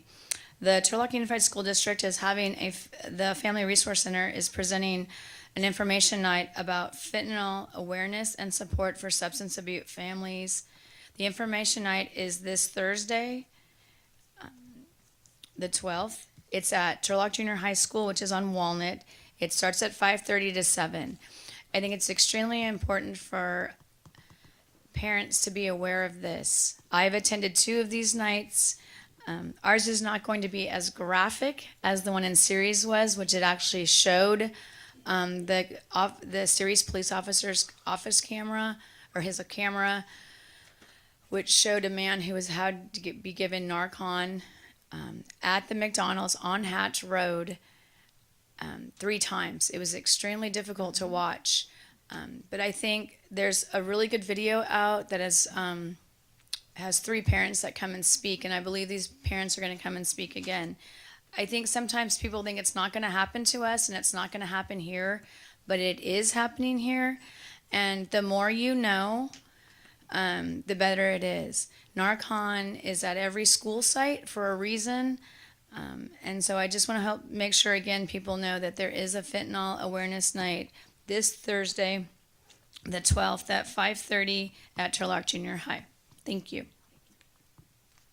Thank you. Anybody else? Okay, I'm going to close the public comment. Council members, were there any items that you guys wanted to pull from consent? Vice Mayor, anything to pull from consent? No. Okay, so a member of the public has pulled 5F. Is there a motion? Motion to approve as amended. Second. Madam Clerk, can you call the roll? Councilmember Abram? Yes. Councilmember Pixel? Yes. Vice Mayor Franco? Yes. Councilmember Moniz? Yes, thank you. It passes 4-0. Mr. Puffer, come on up.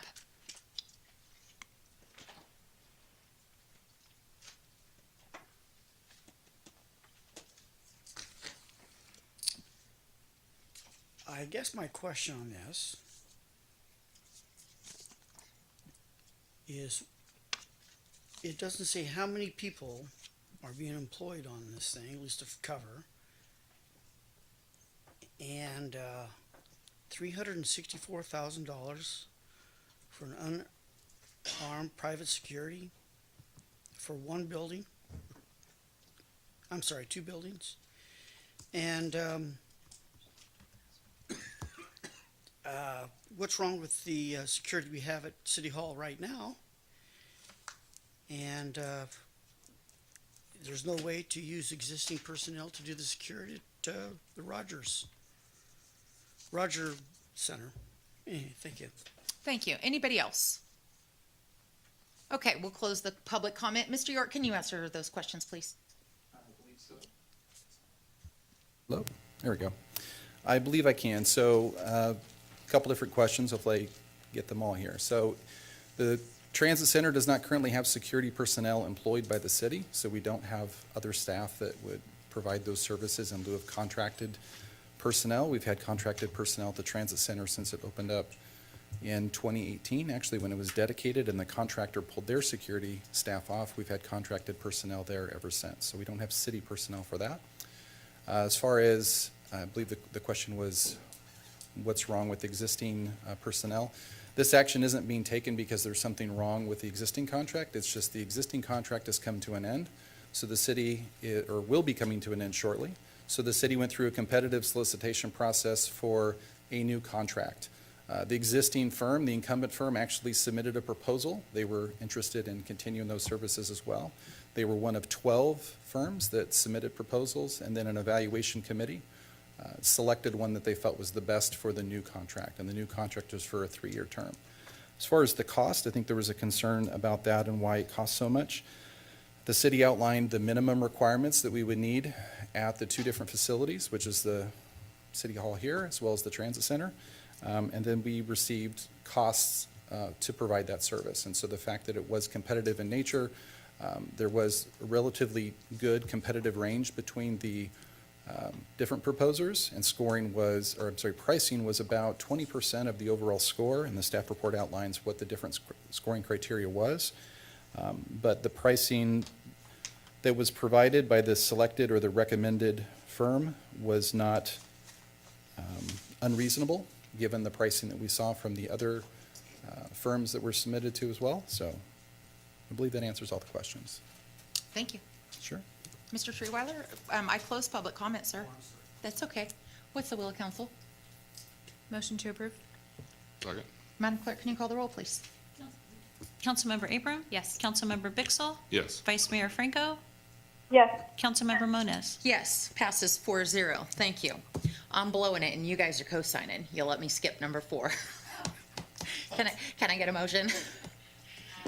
Yeah, I motion to waive the reading of all ordinances. Second. Motion in 2 seconds, Madam Clerk. Councilmember Abram? Yes. Councilmember Pixel? Yes. Vice Mayor Franco? Yes. Councilmember Moniz? Yes, thank you. Passes 4-0. Okay, 7A, and I believe that's going to be Miss Warner. Come on up, Miss Warner.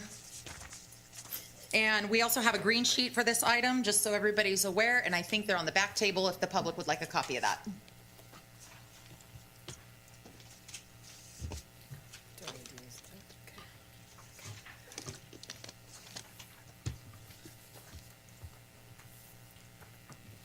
Good evening, council members and members of the public.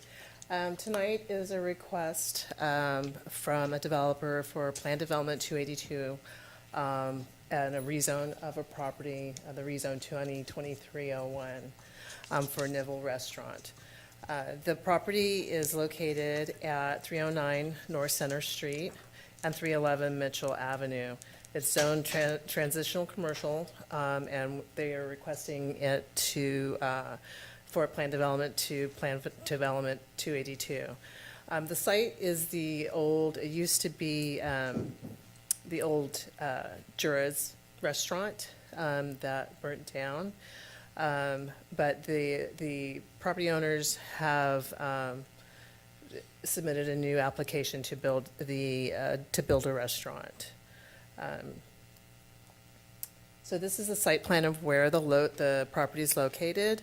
The request for the plan development is to allow the building to encroach in the setbacks, the front yard setback of 10 feet, the rear yard setback, I believe, of 10 feet, and 5 feet on the side yard. So it would basically be built almost to the property lines in the front. Well, it would be built to the property lines in the front and the side, and into the rear. So it does maintain a 15-foot corner side yard setback, so that would be along Mitchell Avenue and Center Street. So this is the site plan. You can see I'm sorry, I don't have a pointer, but the building is to the left. The parking is the angled parking. Mitchell is along the right-hand side of the page, and then North Center is down the bottom. This picture shows the 10-foot setback that they're wanting to encroach in, as well as a 5-foot side yard setback and the front yard 10-yard setback.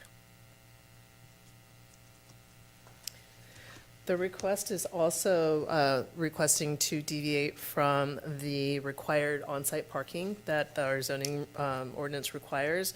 Typically, when staff is evaluating on-site parking for requirements, we look at our TMC for restaurant use, and it would say one space. If they knew the seating, it would be one space for every 3 seats or one space for every 100 square feet of floor area. This restaurant would require 113 on-site parking spaces, and they are requesting to deviate from that requirement.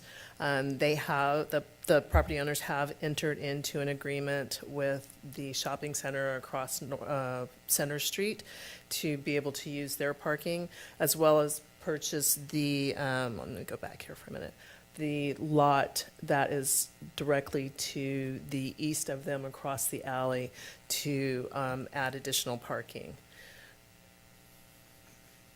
So in total, they would have, what would be required is 311 or 113 parking spaces, I'm sorry. And I believe they will have just a little under around 60, about half. I do want to point out, though, that if this property were in the just east of it, across the alley, that zoning district is office residential, and a restaurant isn't allowed use in that zoning district.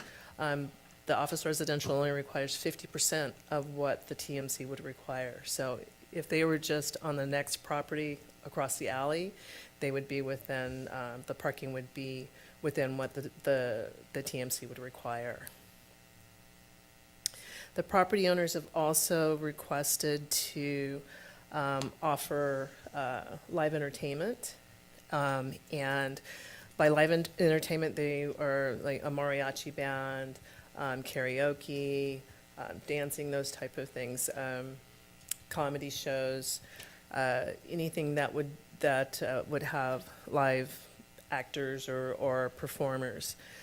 Typically, in our ordinance, the restaurant use does allow for small, intimate, I guess, kind of entertainment, a small kind of background music, nothing that would have amplified music or larger venues.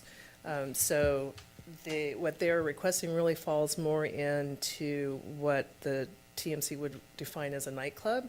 So we've asked them to include that as part of the plan development so we could bring it to you together. Let's see if we can work this one. So this is just showing where the property is located. Just to kind of give you a little bit of background, and I probably should have let you know this before. In 2019, the property owners had come to us to request to reopen and reuse the restaurant for a nightclub. And that was pre-pandemic. They did go to the planning commission and were approved and were granted a conditional use permit.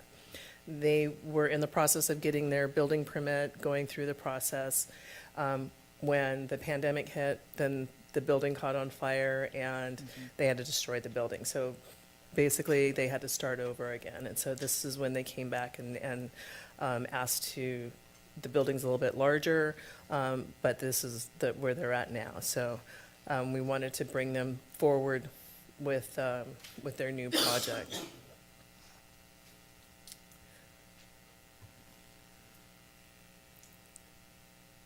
So I am stumped of why I'm having technical difficulties. Okay, there we go.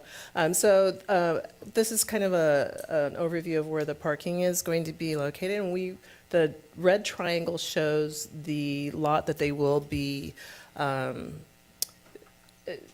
adding additional parking, as well as the red stars where the existing parking is for where the restaurant was. And then across North Center is where they've entered into an agreement with the shopping center owner to also provide parking. So we've been able to look at that, the on-street parking and parking in the area. We've got some public parking lots that are within the area. So we've been able to be comfortable with approving the reduction in parking, as well as recognizing that had they just gone to the property to the east where the bushes are, they would have been able to have a reduction in parking. So this is the elevation of the building that they're proposing. So they do have some outdoor area. One of the concerns that we had as staff was that the amplified music and noise would travel into the neighborhood. What we had required of the conditional use permit that they applied for in 2019 was a noise analysis, and that was provided and showed that the type of construction that they were going to require on the interior could mitigate some of those noises, but also to limit any outdoor noise, to keep doors closed, windows closed when they did have entertainment. That was essentially for the existing or the old building. We took that same noise analysis and applied it to this. They would still have construction that would help mitigate the noise, keep it inside. One of the conditions that our police department has requested is that no live entertainment be outside in the patio areas, just to help keep that noise and that disturbance from going out into the neighborhood. So that is one of the conditions of approval in the resolution. So this is just the municipal code that talks about the differences, how we define a restaurant and a nightclub. And as I spoke to earlier, what the restaurant is asking as far as entertainment falls more in line of the nightclub definition. This is what the noise analysis had recommended, so that in order to make sure that it doesn't exceed our noise ordinance, that there would be no entertainment in the outdoor areas. And basically, it would be the construction of the building that would help mitigate any other noise that was going to be happening inside. So just the building elevations one more time. I just wanted to kind of also walk you through the changes in the green sheet. It is a change in the ordinance section, just to kind of clarify a little bit more of what the rezoning is. The addition of the word "the" in front of transitional commercial, and the addition of zoning district just kind of clarifies a little bit that it is the zoning district in which that property is located. The underlying designation of community commercial was struck out because the underlying for the transitional commercial is community commercial, but now the underlying will be the downtown designation. So it was just, those additions were just to kind of clarify a little bit more in the ordinance and clarify what the rezoning really was. Additionally to that was, I did receive a letter from a neighbor a property owner in the neighborhood, and I did receive it after the agenda had already gone out to you. So they expressed concern regarding the parking, not having enough parking on site for the project, but I believe that staff, that we were adequately able to analyze the project, and the property owner and the developer are willing to have made some adjustments and willing to develop other sites to make sure that they are meeting that parking requirement. So we feel comfortable that the parking that they have provided for the project is adequate for the project. And with that, I can answer any questions. Ms. Warner, did we respond to that letter? We have not. Typically, when we do receive a letter, we provide it to you, and we do let them, they do have access to the staff report once it was on, but we didn't, the only thing I had, it was actually forwarded from another person that forwarded the letter to me, but we did not respond. Thank you. Questions? Has there been any positive or negative feedback from the neighborhood? Just the one letter that we received just last week. So I believe prior to in 2019, they had some of the same concerns, and those concerns were addressed at the Planning Commission then. Very good. Vice Mayor, do you have any questions? Yes. Thank you, Ms. Warner. Why didn't we require a new noise study? It looks like this one was done in 2019. Why didn't we require a new updated noise study? The noise study was, the items that were identified in the noise study were mainly construction that would have had to happen with the building to kind of upgrade that. So those things would have still had to been incorporated into the new building. And the addition of no entertainment in the outdoor areas, which I believe in the old building, there was a little outdoor, like second floor area. Mm-hmm. And so that was the same. So that was the reason why we didn't require, there was nothing that was going to change just because we had a new building. Okay, thank you. And then only one neighbor was concerned about the parking, or excuse me, the noise of the parking. I'm sorry. Correct. And we did receive, we received that just last week. When it did go to the Planning Commission for recommendation to the City Council at, I believe, the August meeting, we didn't receive any feedback from the neighborhood during that public hearing. Okay. And then you mentioned that there are other sites for parking if they need to have more. Where would those be? You mentioned there were other sites available for parking if they needed additional spaces. Where are those sites located in relation? Okay, so there are roughly 22 parking spaces that are immediately adjacent to the property on North Center as well as on Mitchell. And we do have some public parking. The city has public parking lots within about a 1 to 2 block radius that people can park and walk to, as well as the agreement that they've entered into with the owner across the street. Okay, so that gives us 60 of the 113? Yes, they have. Were there any more than that? No, we didn't count the 22 on site as in addition to that. We can look at that, but we can't count that toward what they would be required to have because it is public parking. It is on the street. So, what I believe it's 37 across the street and then another roughly 27 on site, including the property behind them. So it gets right around 50 to 60 parking spaces that they are providing. If I look at the other 22, then they're up in the 80 range. So along with any street parking that they have nearby also. So it sounds like we're just about there with the on-street parking. Correct. Okay. And then if we do approve this and there are issues in the neighborhood, what are our recourse? What is our recourse? Well, at this point in time, if as long as the agreement with the property owner across the street in the shopping center, as long as that is in place, they can operate the first and second floor together. If that, any point in time, that agreement is taken away, then they would they would not be able to operate the second floor at the same time as the first floor. So that's one avenue that we can pursue and keep an eye on and track. Would be difficult to necessarily attribute any other parking to the restaurant. If anyone's parking on the street, I can't always contribute that to being the restaurant. It could be other people in the neighborhood parking, but it would be an enforcement issue at that point.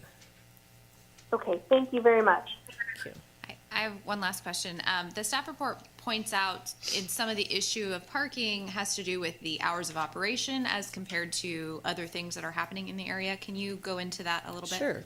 So, as typical any restaurant, you would have, you have your peak hours during lunch or dinner hours. Their main focus and their peak hours would be dinner time and later in the evening. So that would be after after the businesses downtown have closed, which would then free up more on-street parking as well as the parking across the street from in that shopping center. So with the businesses that have closed after hours, after 5 o'clock, there's less impact to their businesses during their peak hours. Are there noise restrictions with regarding to time, or is it just the way it is, period, across all day and night? It would be across, they have to comply with the noise ordinance. So other than restricting the entertainment outdoors, it would be, if they do exceed the noise standards that are in our ordinance and in the general plan, then that is something else that would be an enforceable issue with our police department. So. All good? All right, let's open it to the public. Anybody wishing to speak? Come on up. So I think this is really interesting. I mean, I'd like a new place to go. But my only concern is, so for the people who live in that area, how have you reached out to them to let them know that this is coming? Has there, I know you got one complaint, but has somebody gone out and given some kind of flyer to the people who live in that general area so they're all aware of what's going on and what's going to be coming soon? Thank you. Go ahead. So this project was originally had a public hearing with the Planning Commission, and part of the requirements for public hearing is that we notify property owners within a 500-foot radius of where the property was going to take place. So those property owners in July were notified of the August public hearing for the Planning Commission. So they had the ability to come in and address the Planning Commission at that time with any concerns. Again, with the public hearing for City Council, we again sent out the notices for those property owners for 500 feet. So they had two opportunities to address us or send their concerns to us through those mailings and the 500 feet. Thank you. Anybody else? What's the restaurant going to be called? It's called Nivelle. Nivelle? Yeah. And they finally told us what we kept going back and forth. Yeah. Mr. Pupper? I'm going to assume that the 113 parking spaces in this letter is determined by some kind of a computation of the size of the restaurant. Is that correct? Correct. And can I ask, when it's having a concert, how many people they're anticipating? I mean, there's a seated occupancy and an unseated occupancy. Do you know what the unseated occupancy is? No, I don't. So the occupancy would be determined at the point that they're based on the building code and the fire code. But there wouldn't, when you talk about a concert, this is not a venue for a concert. It's not like a commercial recreation or a concert venue. It's strictly a restaurant that will be offering, will also have entertainment for their patrons, but concerts would not be something that would be permitted. Okay. Center Street is not controlled on that stretch at all. There's no stop sign in front or anything like that. And this letter talks about 37 parking spaces across North Center, which when it was yours was quite often full, and you had a concern about people crossing a road that was not controlled. And even then, as this letter says, I mean, this thing's short on parking spaces, and you're already borrowing 37 things across the street. I mean, he says it's 40 parking spaces short. It's more like 75. And I would love to see this go in. I think it'd be a great project. But if you pass this thing, you're opening it up that if anybody wants to do an infill project and they're coming short on the parking spaces, I don't care if it's a commercial or if it's an apartment building or condos or anything like that. Whenever it comes up here, if you pass this, you better be willing to grant those people that exemption also. Thank you. Gentleman on the back row.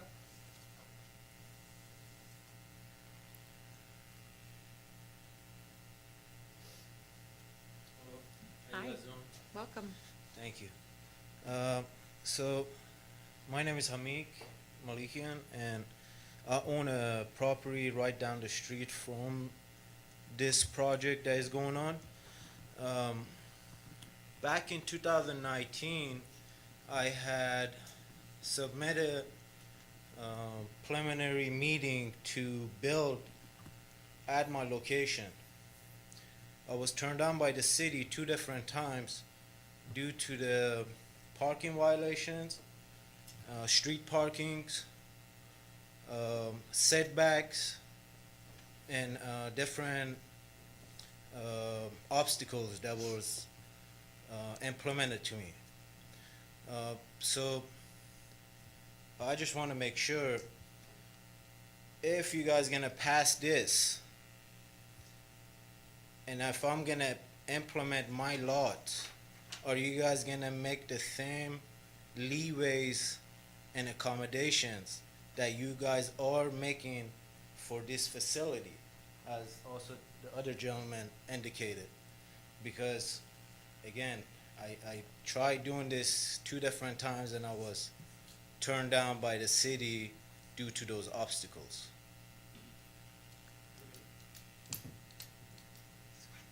Anything else?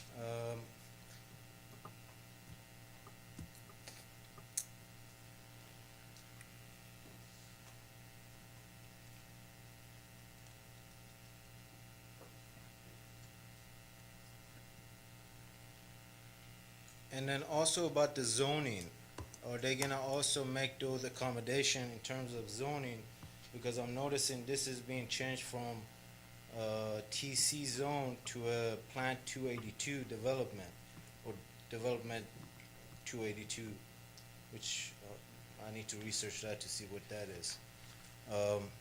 Also about the parkings, it's supposed to be 113 parking spaces due to the capacity of this building, and based on the transitional code, City of Turlock does not allow street parking. This parking needs to be implemented onto the actual facility. So if this is gonna be accommodated, is that gonna be accommodation for everybody else, just like me, who wants to develop a place of business to create a new business in the City of Turlock? I think that's it. Thank you. Ms. Warner, you want to answer that? So And you can I- phone a friend if you need to. I can answer that. So what the property owners have done is they have requested a rezoning of the property from the transitional commercial to the planned development.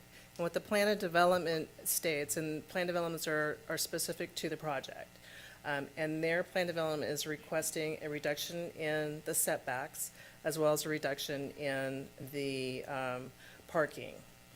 We've also added in the live entertainment to kind of bring it all together.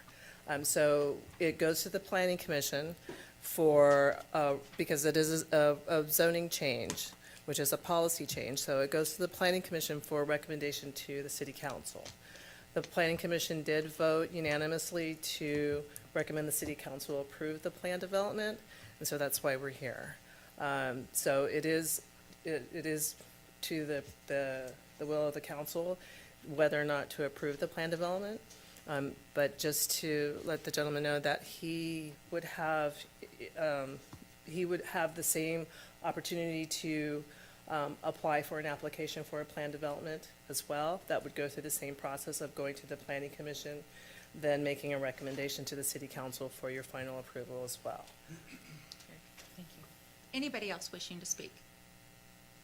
Okay, I'm going to close the public comment. Let's bring it back to council. Mr. Petrolakis, did you have anything to add? No? What's the will of council? I have another question. Just in allowing the across the street parking and the agreement with that property owner, as it relates to the pedestrian risk, is what can we say to that? Because, you know, I pulled up the satellite view of this here, and pedestrian safety is obviously of concern, and especially if this is a nightclub scene, alcohol being served, you know, how can we help everyone be safe and successful here? Unfortunately, we can't really regulate their behavior. So the best thing that I can say is that there is at Mitchell, he's correct, it's not signalized real close there. So typically right now, people would be crossing from the shopping center at Mitchell and Center. It would be kind of a straight shot. That would be the area that you would typically walk in, but it would not, there's nothing that we can that I can say that I can enforce anyone's behavior to safely cross Center Street. Do you know if there is any kind of, or the length of a formal agreement with the parking across the street? I mean, if I'm gonna develop what looks to be a multi-million-dollar building, but at the whim of the guy that owns the parking lot across the street, I can only use half of my building, I think, what is in place for that concern, I guess? So that requirement was also part of the conditional use permit that the property owner brought to us as a way to help mitigate his impacts to the neighborhood and the parking. So when we looked at that, we agreed, okay, we would allow that, but with the caveat that at any point in time that lease was no longer in effect, then he could not operate the second floor, and he was agreeable to that. He still is. We do have a copy of that lease, so we can, make sure or review that the lease is still in effect on a regular basis if need be. So are we going to review that lease annually? And who will do it? Well, Copacetic? yeah, we can, if it's the will of the council, can add a condition in the resolution that staff would annually look and request a copy of the lease to ensure that it's still in effect. Any other questions? I have a question. Is there a crosswalk there? I don't believe so. I I don't don't believe think at there Center and is. North. Right, it's too far south, Yeah. and I realize, the vehicle code says that a street corner, technically there's a crosswalk even when there isn't one painted, but what can we do as a council to get a crosswalk at that corner? Because if they're gonna utilize the parking across the street, that's right where they're gonna go, and there's nothing. I think I will have to defer to our city engineer who's back there in the corner, Mr. Morris.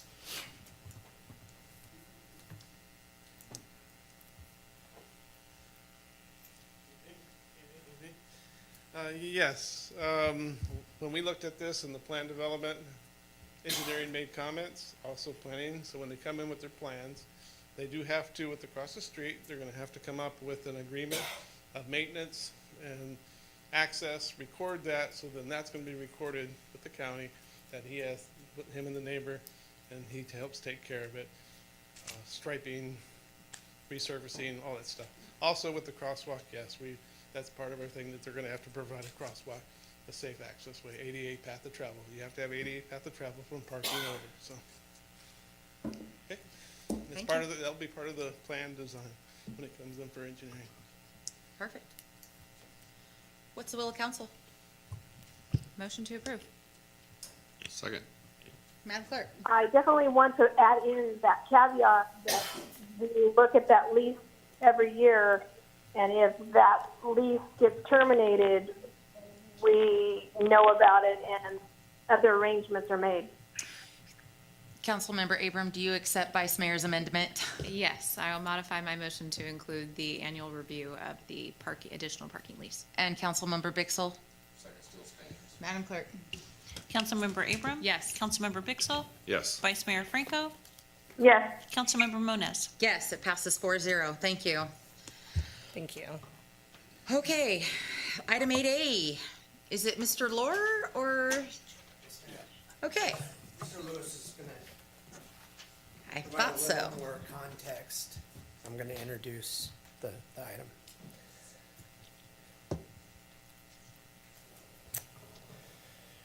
All right, good evening, Vice Mayor, members of the council. Item 8A is a request to authorize the city manager to enter into another agreement with Legacy Health Endowment for the city to continue to support the person-centered care pilot program from October 1st, 2023 to September 30th, 2024, and appropriate $400,000 from ARPA unassigned reserves to support the program for a second year. As noted in the staff report, this pilot program started as a recommendation by the city's ad hoc committee on homelessness in February of 2022. On May 24th, 2022, the city council approved an initial $200,000 grant from ARPA funds to supplement the $650,000 provided by Legacy Health Endowment for the program. The $200,000 provided by the city was earmarked to only be used to provide respite care and homemaker services for city residents in need. You may recall that Mr. Lewis with Legacy Health provided an update on the program back in August 22nd, 2023. He is here again to discuss the program as it relates to this request for your consideration. Mr. Lewis. So instead of doing a formal PowerPoint, which I think you've seen more than I can produce, I thought I would just talk to you about the program and the importance of what we're doing. So over the last 12 months, we've implemented a program across southern Stanislaus County and northern Merced County.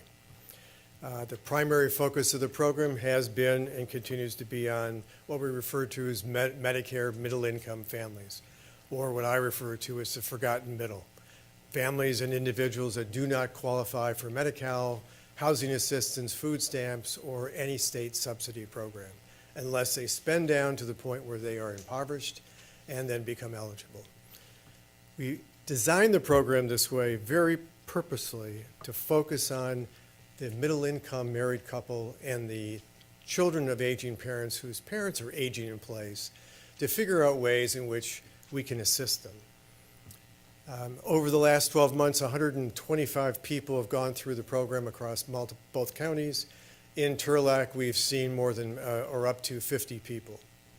Of those individuals that we've taken care of, the vast majority of them are people with multiple chronic disease conditions, individuals who need assistance with mobility, assistance with bathroom redesign in terms of grab bars in the showers and by the toilets, some ramps in front of the house.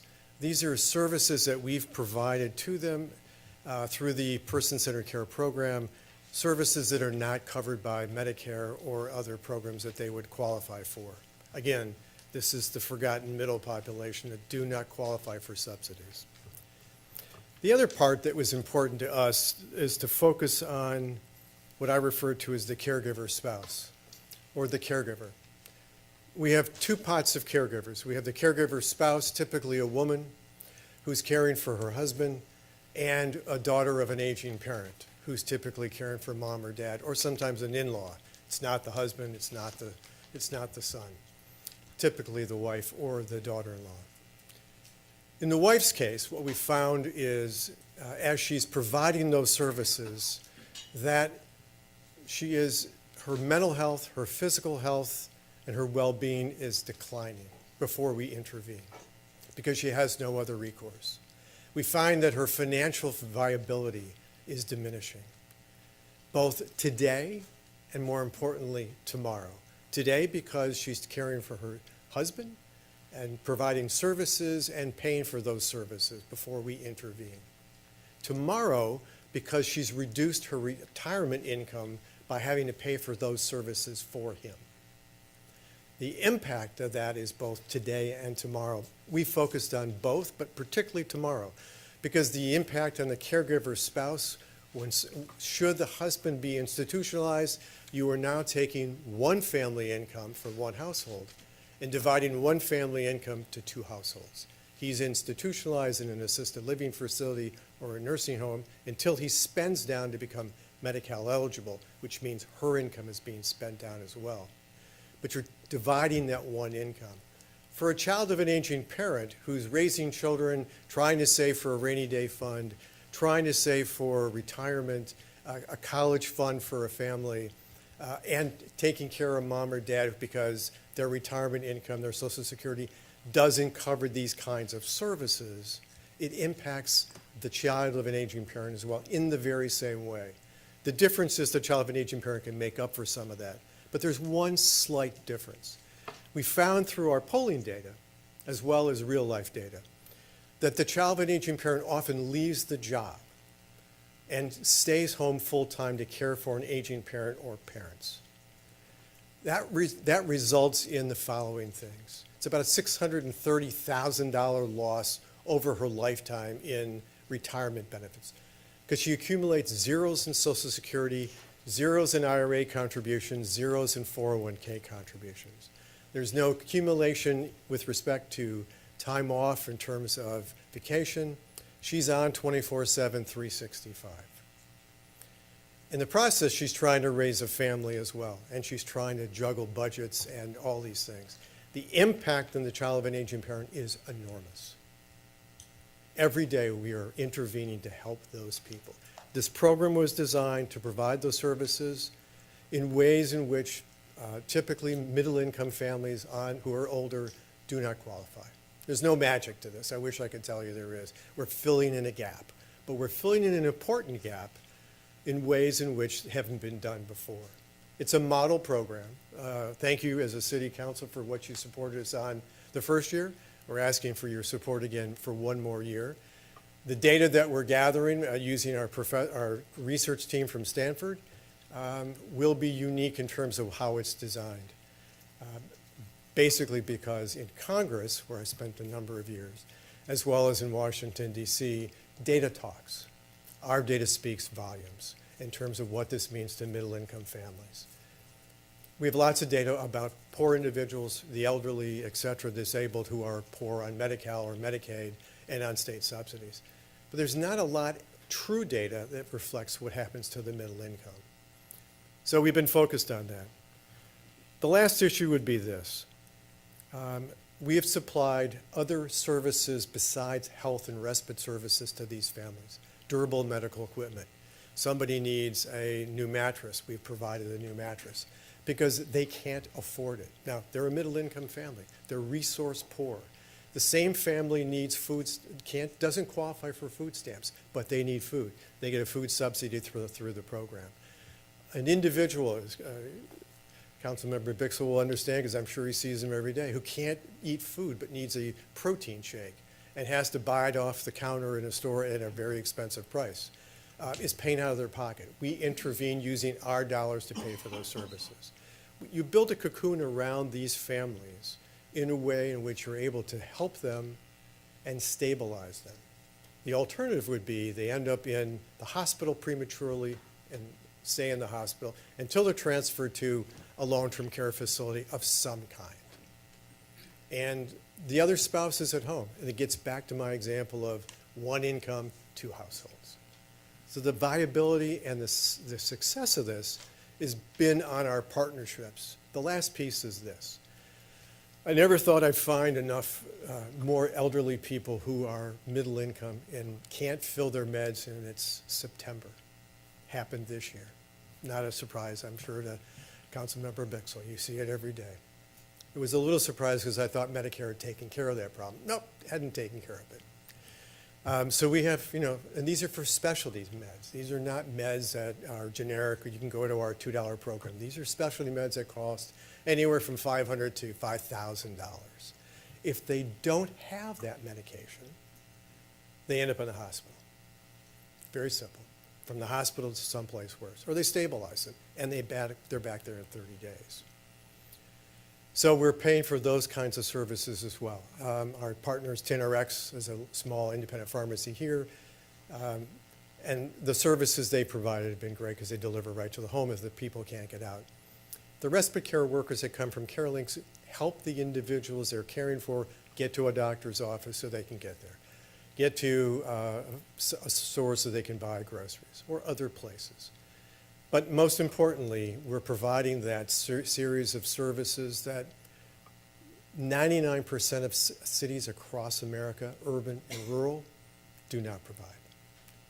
So you're allowed us to partner with you to provide a gift to the community. We're just asking to allow us to spend 12 more months and allow that gift. At that point, Legacy Health Endowment will have done a complete evaluation and implemented a program without any additional city funds. So, if you want to know what would happen, that's what would happen, because we'll do the evaluation. The second part is, and a great conversation I had with Councilwoman Abrams, to your point, something I had not thought about, and I have to admit that, collaborating with the fire department. So I've been communicating with the chief about getting together. We will have that conversation to figure out when they go out to the homes of an elder person. And it's an EMT visit. Fire trucks shouldn't really be there. Well, they'll be able to call our program. Our people will be able to evaluate, go out there, and enroll them in the program. So more Turlock residents who need these services will find them. There's no magic to enrolling in this program. The hardest part is continuing to keep the services going. Last point, and I will stop. We've found that people in Turlock, in particular, 75-year-olds, 91-year-olds, 85-year-olds, where we're providing 32 hours a month of respite services, it isn't enough. They're asking for more. So this is also a population of people, some on Medi-Cal. When we took the original grant from the city, we agreed to never turn anybody away. So we've covered some Medi-Cal patients, and we've never turned anybody away. But the need is not just from a Medi-Cal population, it's from the middle-income population. So I stand here asking you to support our efforts to continue the program for one more year, and appreciate the opportunity. Okay, well, now we need to stand there and answer some questions. Of course. You guys have anything? Just throw me a number of what you consider middle income. Anybody who doesn't qualify for Medi-Cal and above. It's lower middle income. So I will say for lower mid, it's not very much because they have to spend down. So it's from that point above 138% of poverty and above, typically to about 500% of poverty. Vice Mayor? No questions, thank you. I guess just to kind of echo some of the points that we had in our conversation over the weekend, the first contract was for $200,000. This one is for $400,000. In that first year, you've gotten a lot of the wheels going, and everything's in place. How is this program set up to expand, to double? What numbers are you shooting for? Because this is filling such a need. I want to make sure that we're reaching everybody, and that's why I brought up the idea of Sure. integrating our EMS system, because you guys are dealing with, you're seeing this all the time. This is a solution. Let's make it as broadly accepted as possible. My objective is to triple it, so from 50 to 200. But those are 200 people who really need the services. The care managers are making sure they're interacting with other services. We're also getting assistance from other nonprofit programs who are adding services in through other grants that we've given away. So it's a collaborative effort. All right, let's open it to the public. Anybody? Okay, let's close the public. What is the will of council? I move we approve. Second. Madam Clerk? Councilmember Abram? Yes. Councilmember Vixel? Yes. Vice Mayor Franco? Yes. Councilmember Moniz? Yes, it passes 4-0. Thank you. Thank you very much. Mr. Morris?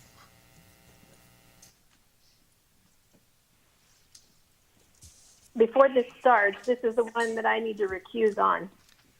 Yes, Madam Clerk's going to put you on hold when it's time, and I think Mr. Petrolakis is going to have some things to say as well. Don't worry, we're not going to break any rules, and Councilmember Abram, you do too. Mr. Petrolakis is going to explain all that because this is a very unusual situation that we have here. You know, it's funny, I had, so, there are two actions requested under this agenda item. The first one is to appropriate funds. The second one is to enter into a contract for the slurry seal project. The appropriation of funds comes from a variety of assessment districts that service different properties, of which two of the council members participating have conflicts of interest. So,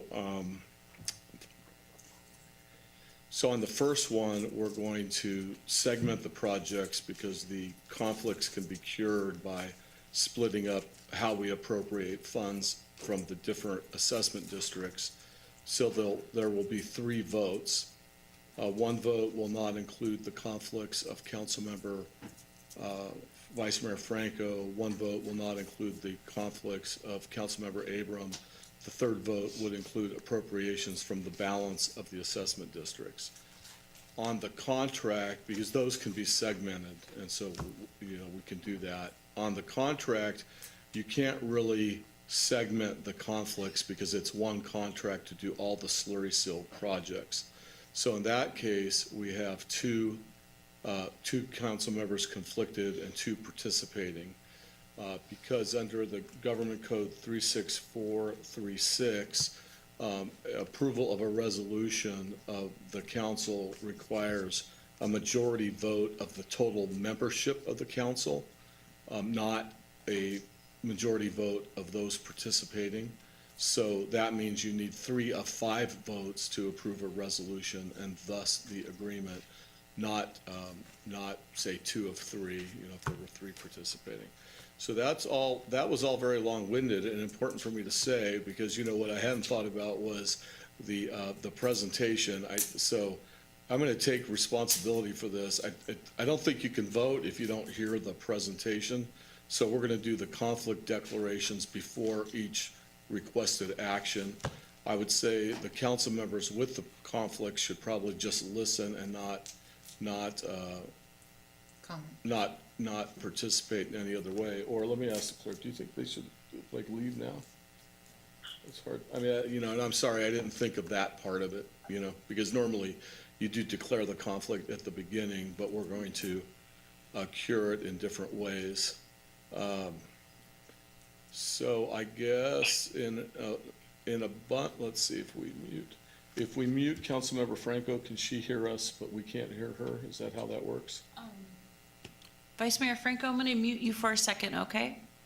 Okay, thank you. Can you hear me? You have to unmute her now. You can't hear me. Okay.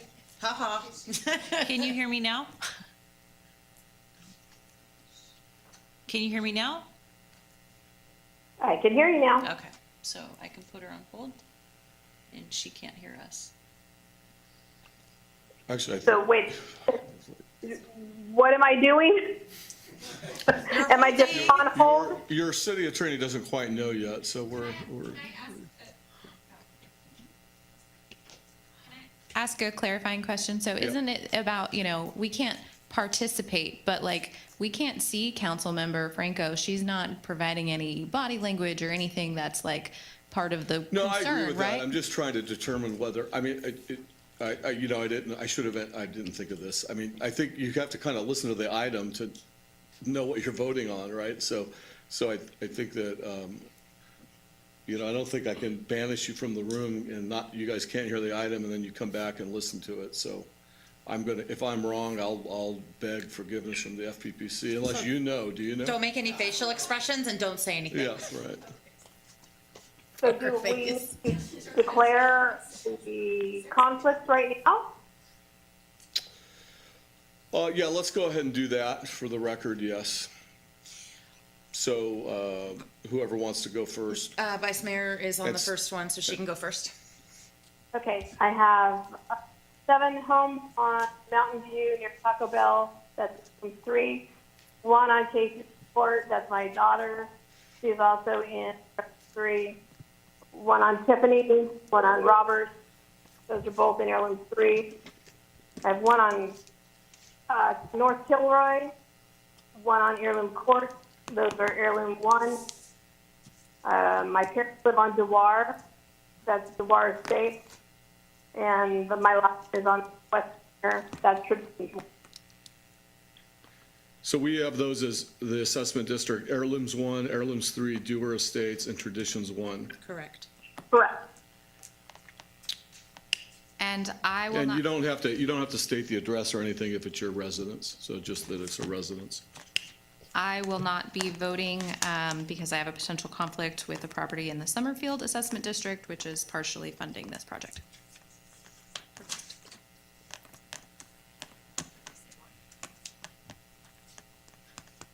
I think he's thinking. No, I'm thinking, but it doesn't matter how much I think. I'm not, in this case, I just don't know. But if we're going to, I don't see how you vote without hearing the staff reports. Unless, can they hear in the back? Can they, do we have another room you can hear? No. On your phone. Can Councilmember Franco hear us? If She's on hold, no. Did you say where you can hear? Yeah, The is there- Tioga room right here has a volume control, so they can sit in there and, I think the last time I tried it didn't work, but. okay. Do you want to go back there, Councilmember Abram, and see if you can hear our melodic voices? What? Yeah, I think I think that's right. I think the vice mayor should mute her phone, so she can't participate that way, and that I did check, that's kind of the equivalent of leaving the room when you're on a teleconference, so. So I can hear, but I will mute my phone. Correct. Done. Can Councilmember Abram hear? And if not, so if the volume control doesn't work, Madam Clerk, can we just kick the door open so she can hear, but nobody can see her body language and, yeah, I think that'll be fine. We could just prop the door open and do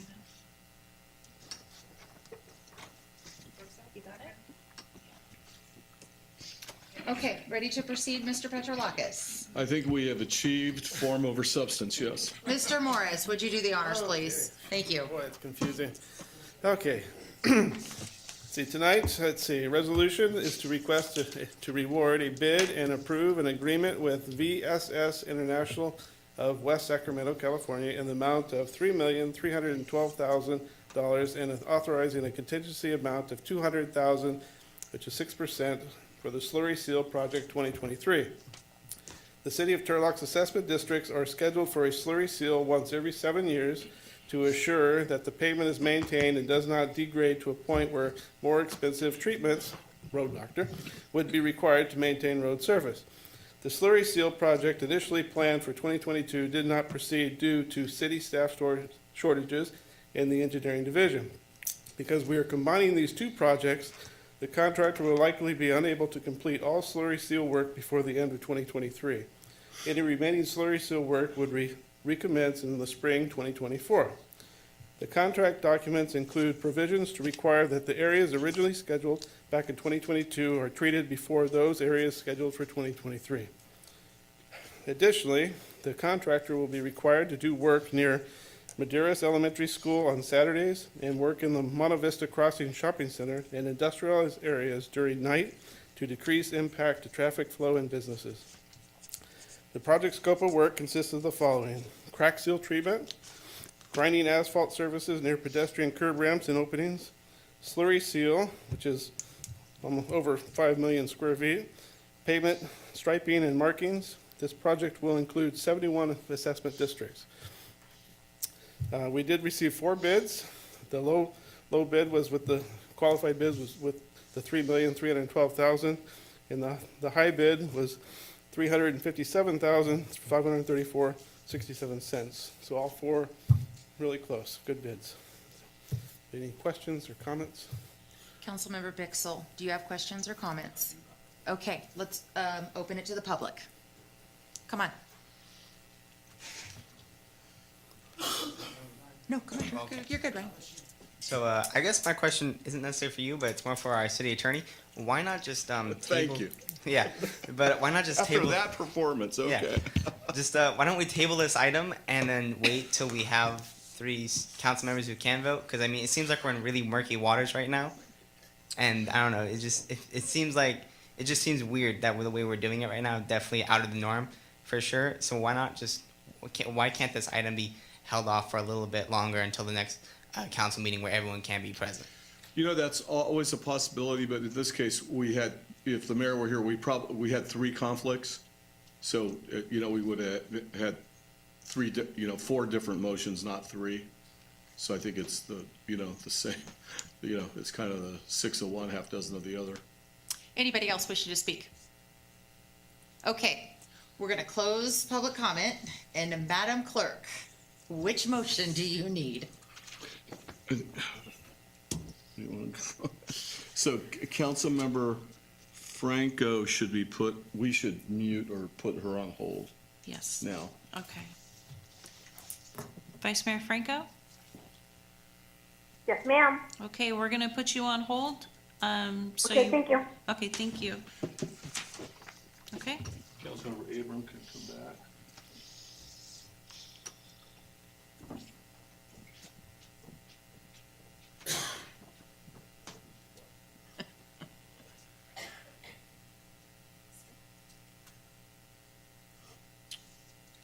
call roll. Okay. Well, the motion would be need to the motion. appropriate funds from the assessment districts named Heirlooms 1, Heirlooms 3, Dewar Estates, and Traditions 1. Okay. You got that motion? Second. Okay. Councilmember Abram? Yes. Councilmember Bixel? Yes. Councilmember Moniz? Yes, passes 3-0. Correct. Now, Councilmember, what do we do, Frank? So Councilmember okay, got Abram it, yeah. and we're gonna vote Summerfield, Yes. right?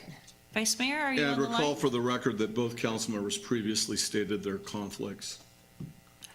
So noted. Vice Mayor, are you on the line?